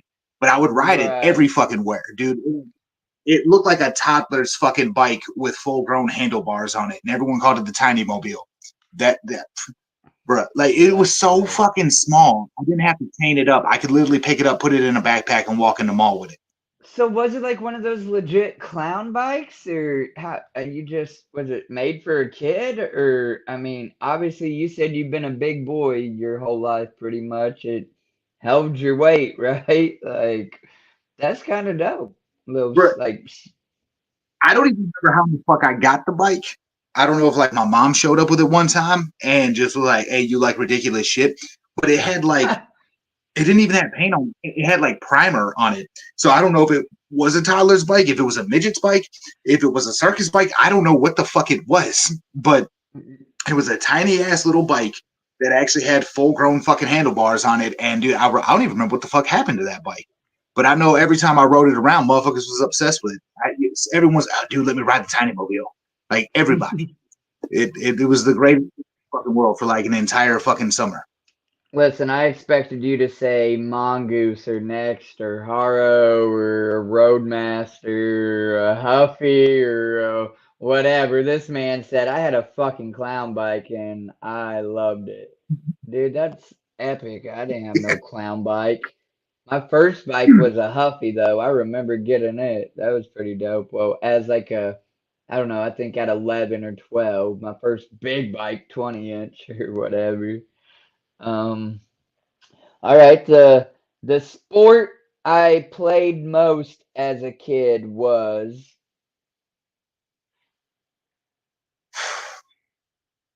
Okay. The sport I played most, all right. I should have I, worded that enjoyed playing most. I know that'd have made it worse. So like here's my thing is like I want to say there's a word for this, like appropriately, accurately. I played. football in school, but I also I did backyard wrestling. I boxed in the neighborhood. I never ice skated, but I played roller hockey. Usually anything where I can hit something, I'd play it. Yeah. But as far as like an actual appropriate team, like a school team, it was only ever football. Okay. Yeah, I mean, I played a lot of sports, but I would say the one I played most was football too. In fact, I played it for school at least for 1 year until I got kicked out for fighting. But yeah. Me um too. all right. The best part about the beach is, and that can be like a freshwater beach if you've never been to the ocean. That's just again a random fill in the blank. Oh no, fucking man! Everywhere I've been, bro, like I've seen ocean. I'm from the land of the Great Lakes.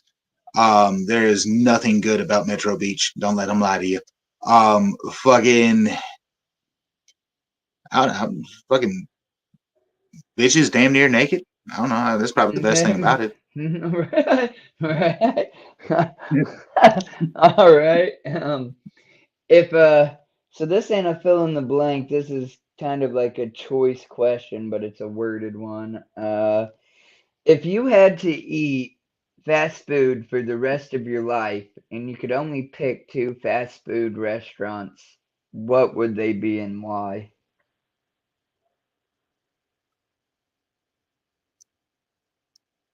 My first answer kind of sucks because there's not one here. There's a But it big would difference be in like the north and the provided fucking south. everywhere. Just pick your two favorite It, in general. okay, well, any fast food Right, ever. and that's all you would ever see though then is those two, wherever you went, in every city, every town. Totally fine. Del Taco and Long John Silver. Um, so we got a Del Taco right outside Macomb Mall, like the year before I left Michigan, and that place is fucking amazing, dude. Like, all right, so are you familiar with a Del Taco? No, not at all.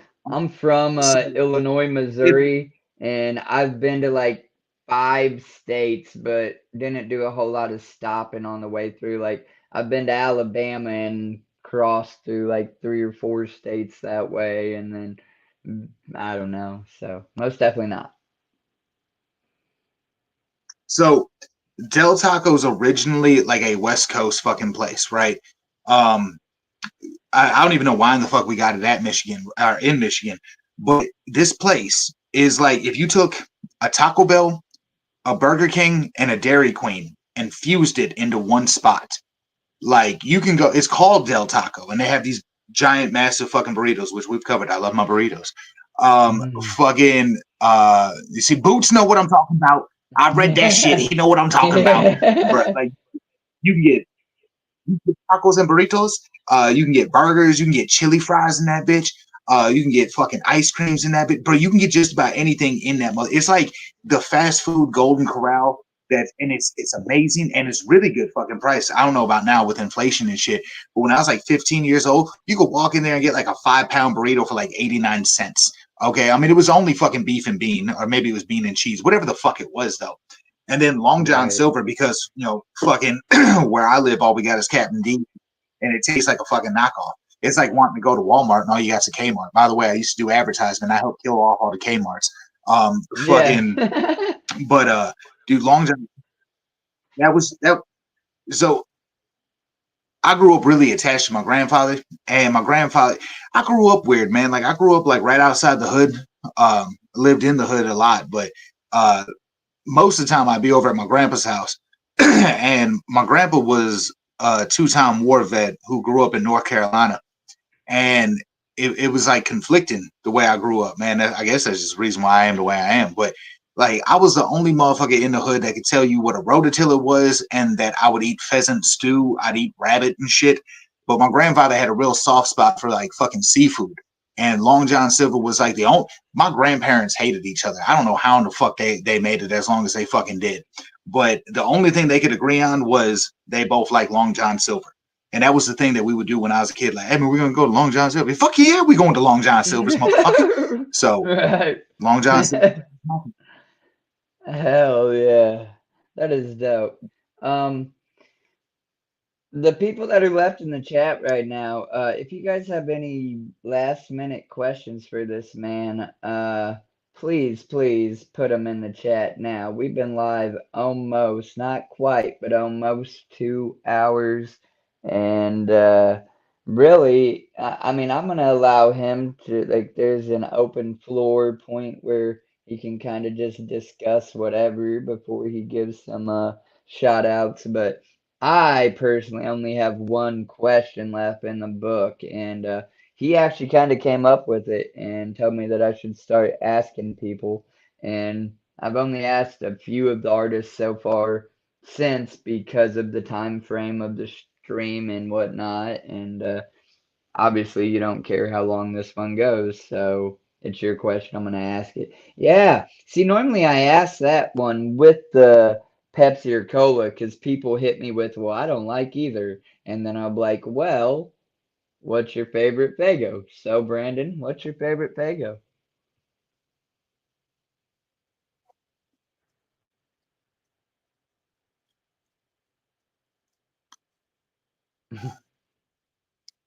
So what's hard about that is Fago is a Detroit product. Every flavor is accessible in Detroit.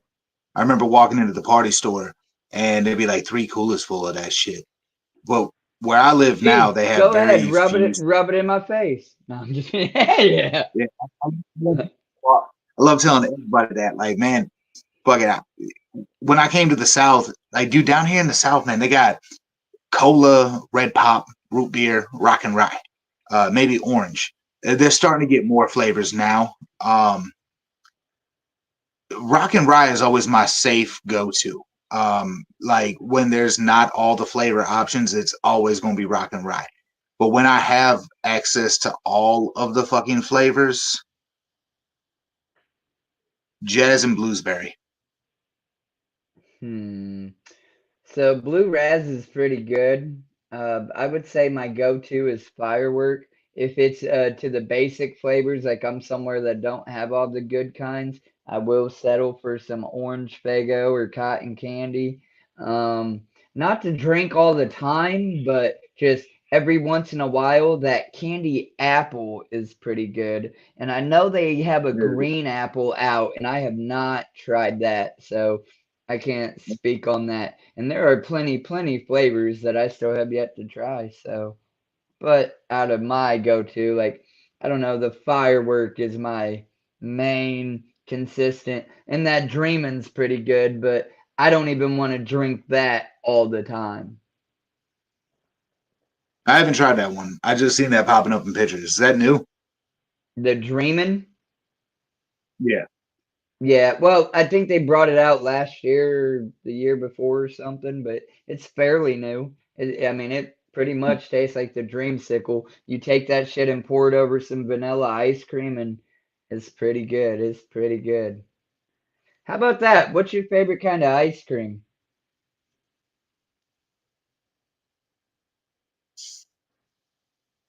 Butter pecan. Man, I asked and then I couldn't even answer on the spot. I would say, I don't know, like some moose tracks or something. Boots got a question down there though that's pretty dope right there on the screen. If you could save one person from your past, celebrity, family, etc., who would it be and why?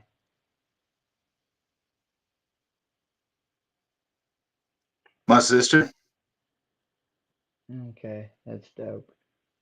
What about then if I made you pick a celebrity, who would you bring back?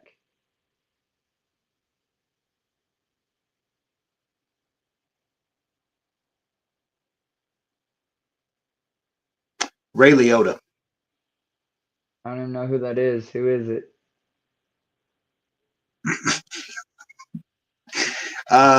You ever seen Goodfellas? Yeah, kind of. I think that's it's an Oh, older like wait. Your favorite movie's Blow, right? yeah. His dad. Okay. Yeah. Um. Yeah, he died Man, 3 years ago or some. man, I would probably bring back Robin Williams or Bob Yeah, Marley. that one fucking. See, here's my thing, man. Like Robin Williams, it devastated me. He's a Michigander. Um, but there's sometimes that you got to look at, regardless of what happened, the man was seeking peace, and with how much he made the entire world fucking happy, man. It with him living in that type of fucking pain and him just wanting. I understand that. I understand that. I wouldn't bring somebody back just for them to live in pain to keep me entertained. Like it was Ray Liotta's Yeah. time to go, but it wasn't his. Like Robin Williams was like, I've done enough for the world. Let me be at peace. And as much as I love and miss that motherfucker, he deserves to be at peace. Well, since you get all philosophical on me, yeah, you're right. I'm just saying Mother, he really was a good man, and yeah, that's just it. Even in misery, he like created happiness, and he just I don't know, he was a good soul to people, and that's sad that it wasn't enough for him, or he that I don't know. Um, no, man, that's a good answer. you ever hear about that shit he would do when he would get a movie and he would require in his contract that they hired so many homeless people? Yeah, he No, apparently had that in his contractual agreements. If he was to take on a movie role, they had to have like 100 or like 1,000 jobs where they went out and offered the jobs to homeless people before he would take on the fucking role. Like he got homeless people to work on the movie sets before he would accept the roles. that is dope. Hell yeah, I never knew that. Well, buddy, we're pretty much there. The last question, you already know what I'm about to ask you, and I got it worded kind of in two different ways, so you can answer it however you so choose to. But what is a juggalo, and what does being a juggalo mean to you? All right. I'm gonna light a cigarette for this one. Because this is something that I try to explain to people all the fucking time. The world misconstrues what the fuck we are. Um, and this is something that I wish more people would ask because I don't like to brag about a lot of shit. I feel like if you're going to be a good person, you need to be a good person for the sake of just being a good fucking person, right? It's kind of the way Right. I feel about the fucking Bible. People take the Bible way too literal. I'm like, I don't think the Bible is actually supposed to be fucking literal. I think it's a book full of metaphors to give you an idea on how to be a decent fucking human being. Now, to me, a juggalo is somebody who understands the worst of the worst. We have seen what this world will do to you on the fucking bottom. We are from the fucking bottom. We are the people who have been through the worst fucking pain. We are the people who can tell you a side of life that you only see in movies because your life is way too fucking perfect to understand the devastation that we have fucking faced. But beyond that, a juggalo is a person who learns from that and attempts to change the fucking world for at least one other fucking person. See, as a juggalo, we should see people in fucking pain and know what that pain feels like and do everything we possibly can to stop what happened to us to happen to somebody else. You was you was touched in a bad way as a child. So this now fuels you to stop these people from touching fucking kids. You lost somebody to a drug addiction. Now you go out and you do everything you can to save these people before they do to their family what happened to your fucking family. A juggalo is somebody who is good natured because nature was bad to them. And it means every fucking thing. We we don't have to help, but we have a desire to fucking help because we know where you're at. Like, I have had the worst shit in the fucking world happen to me. And still, every single fucking day, I wake up and I make people fucking laugh. I make people fucking smile.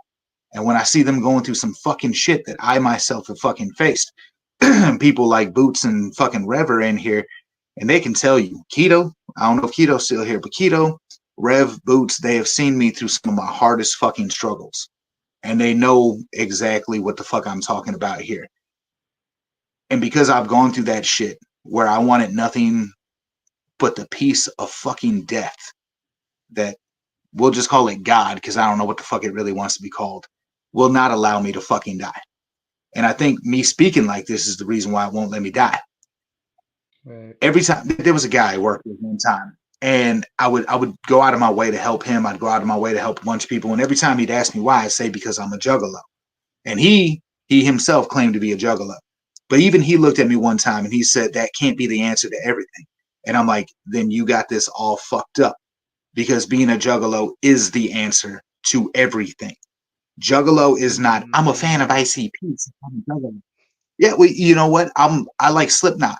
Doesn't make me a fucking maggot. I listen to a couple Yeah. songs by Kiss. I don't claim the Kiss Army. You liking No. ICP does not make you fucking juggalo. You do not understand. If you like to go and buy the merchandise, you're a fucking fan. If you like the music, you're a fucking fan.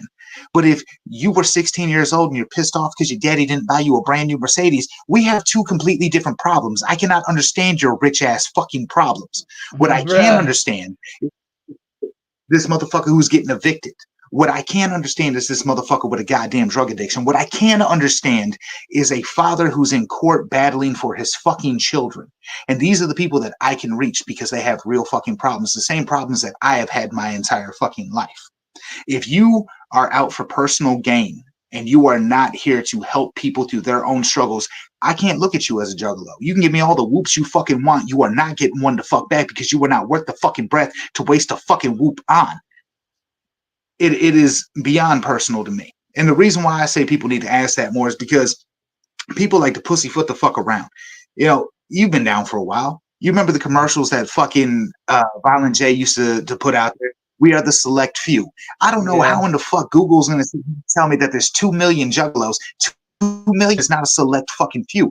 I am a member of the select fucking few. What did Violent J say? I don't represent those with a silver spoon in their mouth, but rather a rusty fucking fork. I come from rusty fucking Forkville. That is who the Right. fuck I represent. I am a juggalo, true and fucking true. All these people who are here like, oh my God, I get to act wild and like an asshole because, you know, it's all accepted because we're clowning around. No, we're clowning the fuck around because, yet again, what did Violent J say? This face paint represents the fact that I am a forgotten member of fucking society. My face is painted because I am nothing more than a clown in a circus to your fucking ass. That is a Right. fucking juggalo. Man, I If love you it. can't take, do what?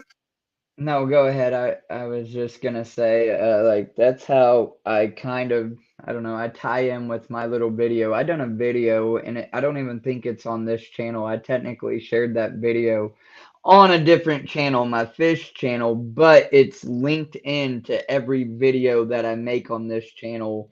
What is a Juggalo interview with Wiggles the Clown? And I pretty much hit the basics, but and that's just like, your way of living, of not being bigoted and not being racist and not being homophobic. And I didn't really get deep onto it, and I probably should have, and I could even maybe do that because like that's just the easy way to tell, I guess you would say, as you just said, like a fan of ICP versus sitting down with another homie actually talking about your problems. Like, look, I've been through shit you couldn't even understand. So there's a separation, but with like an actual homie, like, you can sit down and really relate and break it all out. Pretty much like play Monopoly with our traumas. Like, you want some of this? I'll take some of this. Like, it's definitely a way of life. It's not. It's not. That's why I'll get mad when people say, "Oh, it's just a fan base like Swifties." No, the fuck, we're not. Never, ever. Like, That- uh, It's not a fucking and weekend thing. That's man, why you can pick two strangers and they never met, but they call each other fucking family. Because family are the ones that support you. Families are the ones that understand what the fuck you go through. You know, it's not my business to say what you told me. I know why you came to Alabama. You told me why you came to Alabama. And you know what? yeah, I've had to do that. I've had to fucking do that. That makes us fucking family because we have a relatable struggle that these motherfuckers don't understand. You understand it, I understand it. That level of understanding. Just like we come from the fucking ghetto. You know, like when we talk about why we're against bigotry, it's because that's an unnecessary, unexplainable fucking hatred. I like to say all the time there's a difference in justifying something and explaining something. You can explain just about anything. It doesn't mean that the explanation justifies it and shit. You can right. explain, Don't oh, make it I don't like right, black man. people because they're fucking black. It does not justify it. That's like, you don't like my little ghetto ass because I'm from the fucking ghetto. Well, guess what? I can relate to you in some fucking degree. I can't relate exactly because I don't know what it's like to go through actual racist shit. But what I can Listen, understand is people being prejudicial against me.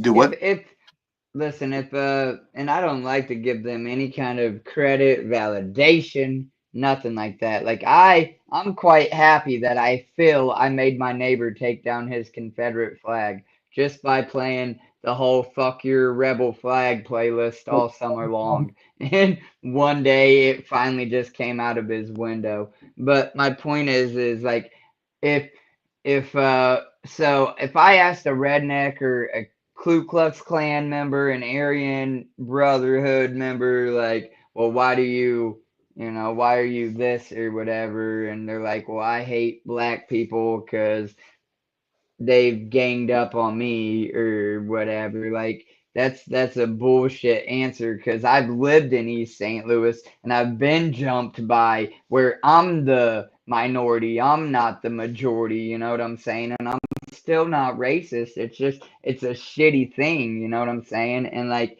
we as the individual have a choice to then like, oh well, I hate that color group as a whole because just a group of individuals and like I can't be that way even before being a juggalo like I had mixed family and stuff like that but I just there's better things to dislike people for other than the color of their skin or I don't even care what religion they fucking follow as long as they're not trying to shove it down my throat, you know what I'm saying, or whatever. But there's It's definitely called. more to it. Go ahead. Oh no, it was just a comment there. It's called to each his own. You know, people do what the fuck they want to do. Make them happy. Right. But that is a great question, and I should start asking it more because like I do get passionate about it, and I don't think some people would really go into like a whole lot of I don't know detail as we do or whatever on it. It would just depend on the artist. But it's definitely in my book for I reckon the right artist. And I do have a couple artists coming up that are not juggalos. They know about or of, and it's going to be interesting to ask them their perspective or on what is a juggalo and just kind of see what they say. And I'm not going to be mad if they give me the cliche, oh, the fan base of ICP, but even Jay said in a video, you can look this up. I don't have it like right here to give you a link, but Jay even said, well, Juggalos first are like a fan. They are fans of ICP, but the lore of Juggalos is bigger than ICP ever could be because of how big it is as a family and a bond and I don't care. Maybe Swifties may think that, but I don't believe that it's the same. Like you don't feel a spiritual. I mean, I guess I can't speak for somebody else, but I doubt they feel the same, like almost spiritual connection when we start to walk into the gathering, or even just the sideshows on tours when you're literally around a group of strangers that maybe you've never met before in your life, but the moment you're there, you're home. That's you're with people like you've known your whole life, even though you might have just met them for the first time in your life. Like it's a beautiful feeling, and I wish everybody could experience it. But genuinely, people hate culture vultures for a reason, and people that try to come into our community just to earn or gain from it, or because I mean, most juggalos, as you said, are fucking broke and poor, man. We ain't rich. We ain't got a whole lot of money. We're scraping nickels and dimes go to that next concert or buy that piece of merch or whatever. So, but there I go rambling on and shit. But no, I appreciate your answer. I don't see how anyone can walk into a Taylor Swift concert and hear about this motherfucker fucked somebody else and took my dog before he broke my heart, and have the same at my first gathering. There was a random dude, random homie. I don't know who the fuck he is. I still don't know who the fuck he is. But we was walking, and I was drunk rambling. I was bitching a bunch of shit, and I'm pretty sure he didn't listen to a fucking word I said until I said, "This is my first gathering," and he stopped and he looked at me. He says, "This is your first gathering?" I said, "Yeah," and he hugged me and he says, "Welcome home." The only fucking thing he said while I was on a 10-minute drunk fucking rant, okay, that does not exist in another fan base, okay? But it's beyond that. Like, you know, you say you got people coming on that aren't juggalos. One of my favorite things to point out to people when I explain to them what a juggalo actually is, because of the stigma around juggalos. You know, we got labeled as a gang, and I feel like that's actually society's fault, because a lot of these like little new fam kids, they don't understand. Like, back, I like to look at it like this: there's generations of juggalo. We're on like generation number 5 now.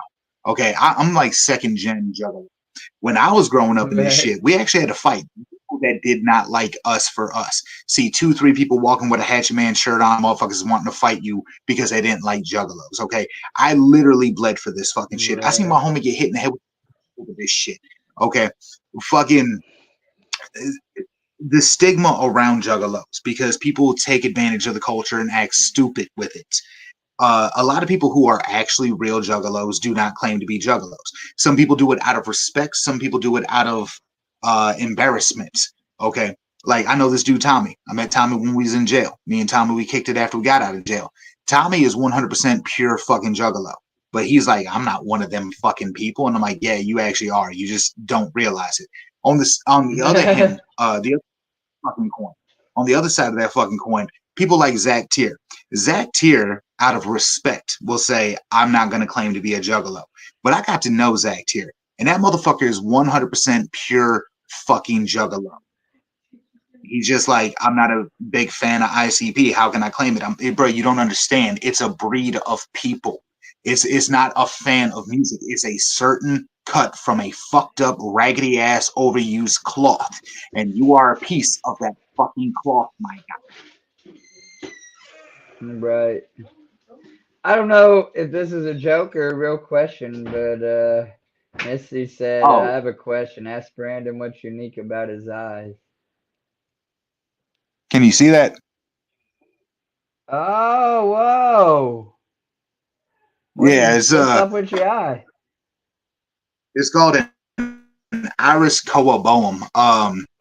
It's actually a real funny story. I was born like that. It's actually a birth defect.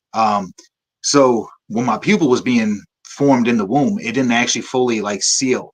So the doctor actually told my mom when I was born, they could pretty much pluck my eyeball out and stitch the back of my retina. And they were like, yo, it'll look normal, but there's a chance he might go blind. And my mom's like, fuck that shit. So it's actually kind of weird. It's almost like a superpower, man. Um, it's oversensitive to light. So like if I'm standing under a bright, it was funny. I was hanging out with this dude. I think it was actually kind of a racist joke we had. He was the only black guy we hung out with, and we called him Lotus. Get it? Dark Lotus. Anyway, Yeah. fucking Lotus and I, we were standing there one time, and I was looking up at him, and we was under a street light, and I had one eye closed. He's like, "Look at me, you Popeye looking son of a bitch." But fucking, it actually absorbs. small bits of light. So like if I'm sitting in a dark room and there's like a little crease of fucking light and everyone else is like, I can't see shit. I'm like, I can see everything. Oh no shit.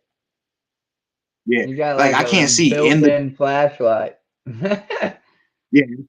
I can't see in the dark. Like if it's pitch black, I can't see shit. But like my eyes adjust rapidly quicker than like normal fucking eyes.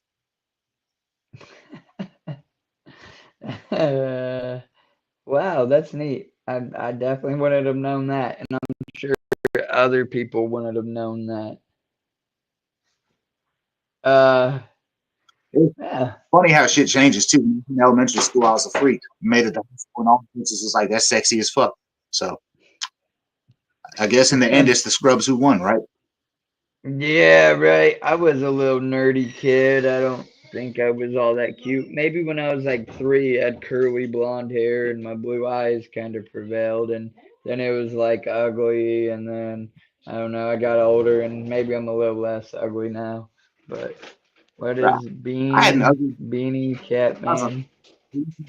braces. By the time I hit puberty, I didn't realize I became the hot kid. But I'm gonna tell you, when I found out, I took full advantage. Yeah, right on. Um, Brandon, dude, it's been 2 hours and 10 minutes, and I've had a good time. But now this device is even getting close to dying. It's at 7%. I want to thank you for taking the time out of your busy schedule to come slum it with little Wiggles. And if there's anything else you want to just get out, any last minute shout outs or anything like that, this is your chance to do that. Obviously, I will be getting your links and everything if I haven't already, and put them in the description of this video for the people that are watching and the people that find it on the replay. Here it is. We've been live 2 hours, 11 minutes, and there's still 7 people hanging out on and off. So that's a pretty damn good stream. I want to personally shout out all of you guys. We got the whole, well, not the whole, but we had the head of Strange JRB in this bitch tonight for the first time, being Boots and Misty. We had Wicked Gang in here, Mr. King Wicked, and obviously Brandon Swanger is part of Wicked Gang. We had my fucking personal homie that I've known for 13 plus years, Shay Rankin. I love that dude. He just needs to start making music and stop fucking around. Um, who else? We had Teasy in here. We had Weird Pervert Ninja in here. There's a couple other names at the beginning. I'm not quite sure I remember even their name. Boofing My Beanies. Will Conflicted Genetics. King Keto. Jack. We had a lot of homies up in here, and even now there's still 8 people just kind of dangling around like dingleberries. But y'all fucking matter. I love you guys so much, and I personally appreciate it. But yeah, you got any last minute shout outs or anything you want to say, a closing sentence or anything like that? Okay, I don't know who the fuck it is, but big shout out to Boof and My Beanie because dude, that's like the most epic fucking name in the fucking world. Uh, depending on what you said there, yeah, much appreciation to Strange JRB. Um, I love them people. Uh, they're definitely my people. Um, fucking, it just got announced today, so I don't know if anyone knows about it. Uh, King Wicked is actually going on a tour with Triple MFD. So if you are in Omaha, Nebraska, if you are in Green Bay, Wisconsin, if you are in St. Louis, Missouri, you need to go check out my homie with Insane Poetry and Scum, because what the fuck else are you doing with your life? Um, Definitely check out all of Wicked Gang and Reality Check Music across all goddamn platforms. If you need links, by all means, look me the fuck up because I cram my fucking Facebook full of links for all of these motherfuckers. I remember, you remember, I remember. Um, fucking, I mean, dude, I could sit here and ramble on about a bunch of shit, but I mean, if your shit's dying, I ain't gonna do that to you. But that's the biggest fucking thing, man. You need to catch these shows. You're gonna see me and Hearst at Vision Fest next fucking week, and I think it's 2 weeks from now. You can check out the Wait. flyers on the Vision official Fest week. is in Ohio, right? November 1st. First, second, and third. Hearst and I will be there on It the first. is I the think Tri-Town. second. Oh, man, dude, my dude Will Gates is gonna be there, and I don't know if he's gonna be there with Cheese House or just by itself, because I was gonna get a beanie from Will Gates. Sadly, the first I think is on a Friday. I think the second Yeah. would be a Saturday, and I could actually possibly show up there, but y'all will be gone. I do need to see if Will Gates will be there on the second. But yeah, people go watch these freaking shows if you're local and can attend them. Shit, even if you're not And local, yeah, man. right, make a trip out of it. Get a few homies, split some gas. Raining sideways. Miss you, Brado. That's a different name. That's my guy. That's the white What? guy. That's the white guy. That's the one that gave me the fucking. That's the one that your name's gangster. Just use that. That's him. That's my dude. Oh, Fucking that. okay. Hey, Shout out Raining look, hey, everybody Sideways. needs to hit that Said, motherfucker up. He can sing. He can do just about anything. Hit that motherfucker up. That's my guy. don't forget Columbus, Ohio, December 8th at Summit. You have Cold Blooded's gonna be there.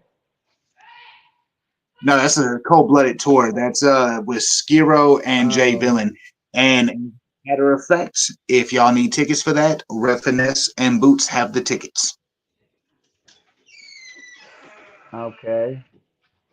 That's what's up. I mean, going back to work is a blessing and a curse. I'm back to work, but now I can't attend like random one-off shows like I got to in the middle of the week. Like, don't get it twisted. I'm taking a point for Ouija, but that's Ouija.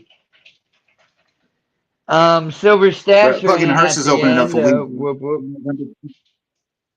He is too, and it sucks. Like he's opening up the day after. I think he said he might be at that show on the 20th, but he's not opening.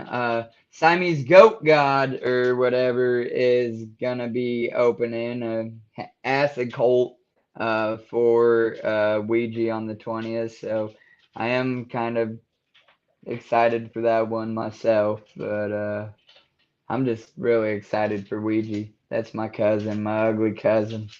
That man be lifting me up. One day I will get him on the show when I am ready. Well, going But back to yes, work, man, it could be worse. Like, did them shows, I actually hit up King Wicket and I was like, hey, man, is it always hard going back to work after you play Superstar for a weekend? He's like, yes. Yes, it is. Every time. yeah, right. At least I don't have that superstar effect. I'm just like, oh, I got to go live a little. Now back to reality. Man, fuck that. You come on tour with us, man. Like, live the rock star life. We total rock stars. We got a manager, too, now. That'd be tight. I'm surprised I was even allowed to do some recording. Isn't your old lady technically y'all's video photographer or whatever you would call that? That Videographer? kind of, that just kind of fell into the thing. Like, Kitty, King Wicket's woman, she usually takes the videos and shit, but she also gets on stage and like does certain performances. And my woman and his woman, they're actually real tight. So she was like, hey, could you do some recording? And then she actually held the camera pretty steady. And they're like, oh, dude, you're good at this. So Right. that just kind of happened. That's an Right. official thing. No, It's like an official, unofficial. no, that's cool, man. I wish I could. It's just, it's got to make sense. I still got to pay to live life. And obviously, I know y'all ain't getting rich from it yourselves. I really do. This is the last thing I can say on the subject. I don't know if I conveyed that to you in person, but I tried. I feel like Hurst feels it because me and him just be talking all the time. Like it really makes me feel good that y'all make me feel included. Like I say I'm a nobody, and I need to stop saying that. Manifestation is key for anybody. It doesn't matter what you do in life. You can't sit there and call yourself nothing and expect to become anything or something, and I truly believe in that. I may not be spiritual, I may not believe in God, but I do believe in, manifesting your own style. And maybe if I would have believed in manifestation earlier in life, I would have been better off. But it is what it is. But my point of, is like, I really do appreciate it. You, King Wicked, and I know some of the names don't cross anymore, but I'm gonna give them their due. Cartoon, Thick Chris, they really put me up. You know what I'm saying? Y'all put me out there, and it's like almost like people know that I'm associated with you guys now, and like that's a whole different kind of like a humbling feeling, and I just wanted to convey that I appreciate you for it. I appreciate them for it, and this is my way of just giving back is doing these interviews and trying to help lift you artists up and use my platforms to put you guys out there and whatnot.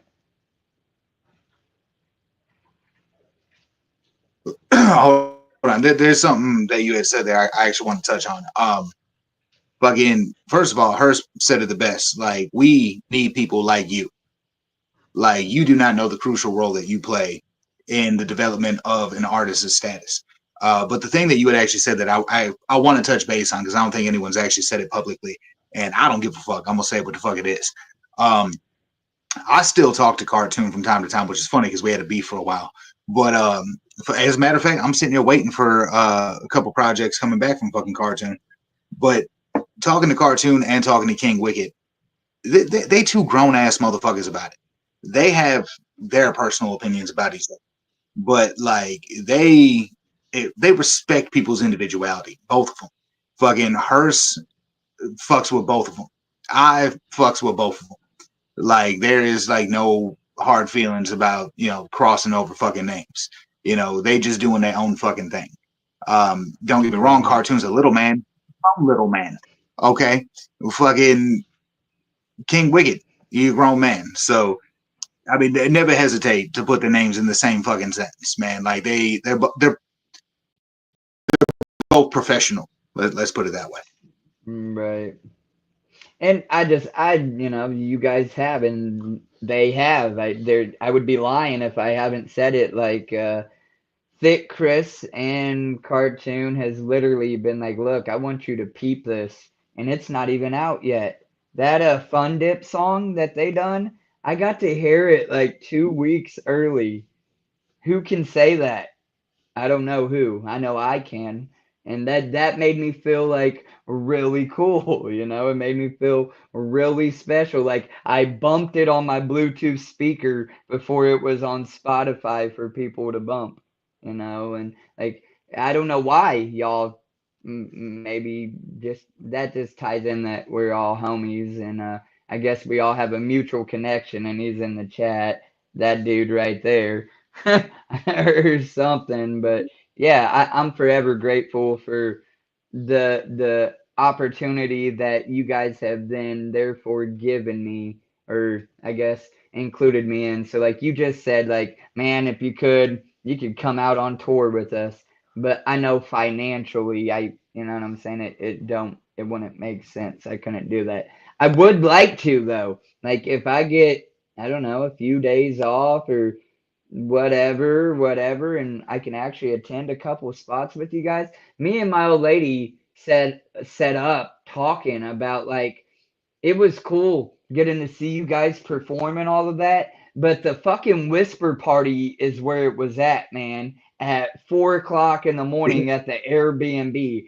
That was the moment, the memory that I'm gonna remember forever. You know what I'm saying? Out of like the concert was dope. Y'all done your thing. I had a blast, but like the whisper party is what I'm really gonna remember. Yes, you So live in.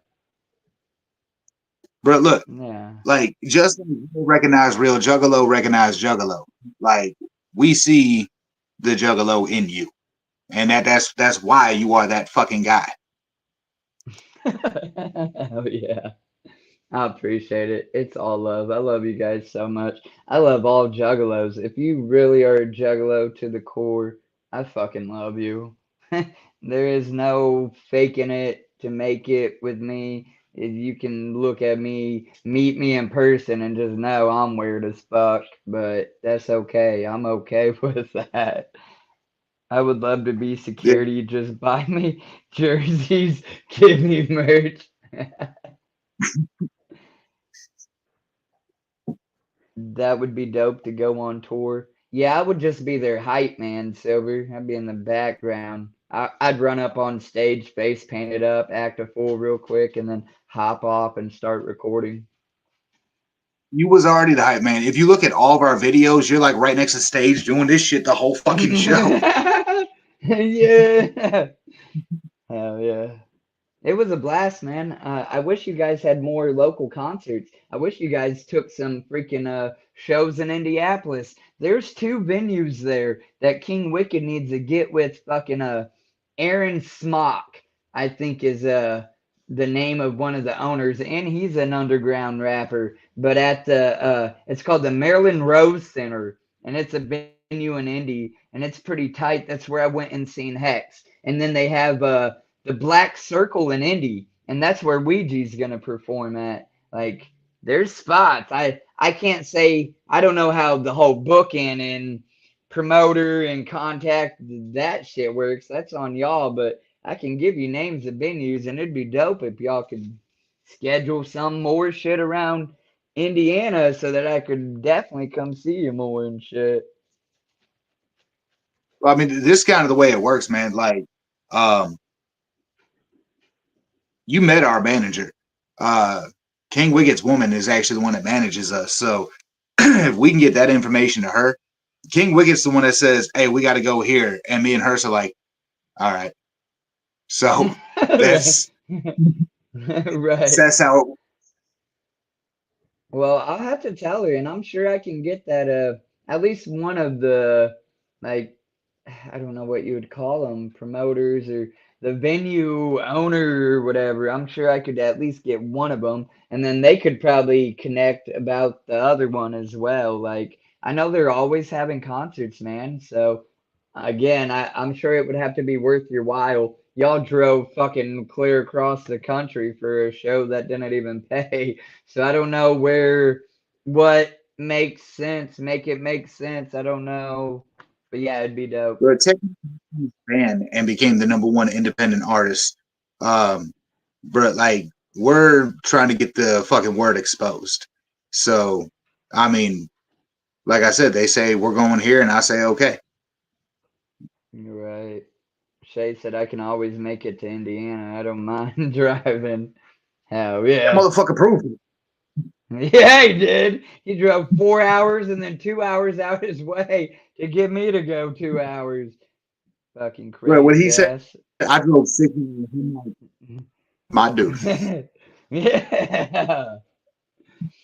So after this, I'm definitely gonna have to message Miss Kitty Letty and actually first I'm gonna personally get that information from his name is Amok or something is his stage name. And I think his real name is like Aaron Smock or something. And like this dude was raised in the country, you can tell, but he raps and he's actually got a cool little style to him. I got some videos on my channel of him, but I'm gonna definitely try to get that information to make that happen for my own good. And then obviously Indy's popping, bro. It might be some good exposure for y'all too. Hell yeah, that's what we're looking for.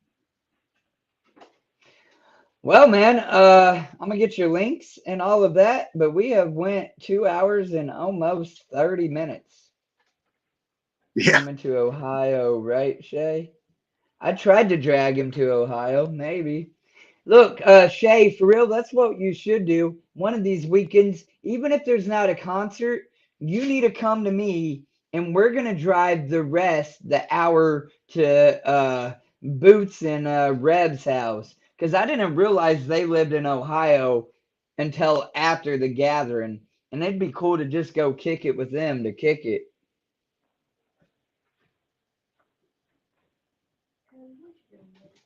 Ohio ain't too far in for the drive. All right. Yeah, I'm just rambling now on your stream, and I want to keep it professional. So, Brandon Swanger, damn Damn it, whoop whoop. Thank you, it. buddy. Damn I, it. I appreciate your time. And when I get better equipment and stuff, I've been telling all artists I'm hopefully going to get you guys all back on here for like a second round. And just know this is available. We could have had 7, 8, 9, 12 people up here. So that's an idea if ever like me, you, King Wicked, Shay, Hers, everybody just want to get up on a podcast and shoot the shit or talk about whatever. Yeah. And Misty, Have a don't big think I haven't contest. forgot about you. You said before you wanted to get up here and talk about just strange JRB and maybe get you on an artist interview. I have not forgot, but I need people to reach out to me too. Like I get I'll message a bunch of people and then get lost on who I've already like started lining something up with or who I've only just broke the ice with. And like I said, even when I'm at work, I'm trying to see who can I shoot my shot at to try to get on my stream or whatever the case is. So I'm just always trying to promote and grow and improve. Do it.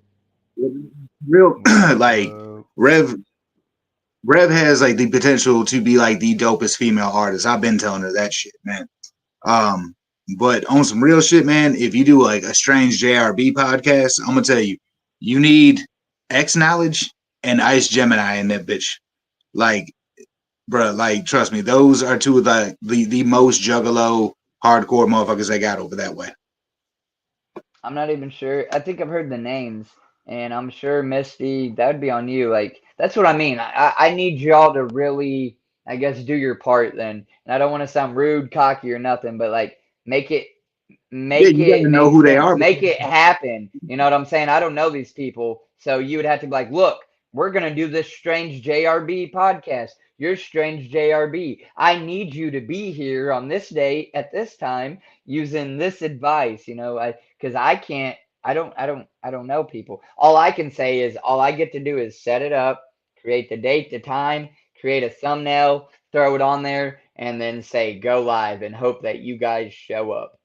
I'm at the mercy of y'all. So if you want something to happen, I need you to correspond with them and me, and like it needs to really, be, or it's not rude. It's just put on the back burner. If I'm not actively discussing or working on it or talking about it, then I'm actively working or discussing on my next artist or my next something or whatever the case may be. But I haven't forgot about you. So yeah. Um, I don't got nothing else, folks. It's been a really good stream. Brandon, I hope I didn't rush you. I hope you got to answer the questions like you wanted to answer them. And I know this ain't the end. I know I'm gonna be talking to you forever now, really. But I'll probably hit you up after the stream, obviously, with a few things or whatever. So yeah, for Strange JRB, we need multiple people, and that's cool. I think without paying for the plus, I can have up to 9 people appear on the panel. We all will get shrunken down into little boxes, but everybody can have a box, and everybody will be heard. Little boxes are If the you need best. more than that, people can be in the chat, and then we can rotate people out too.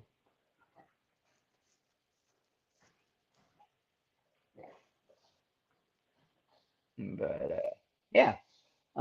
Thank you everybody that hung out this long. I'm gonna go ahead and end this stream though, because now I'm at 5%. So if I don't end it, it's gonna end itself soon. But I love everybody. Tell somebody you love them. Life is too short. Somebody out there needs to hear that right now, and it might be you that they need to hear it from. So don't be afraid to just swallow that and tell a stranger you love them or somebody you know. We out of here. Whoop whoop. If you hang out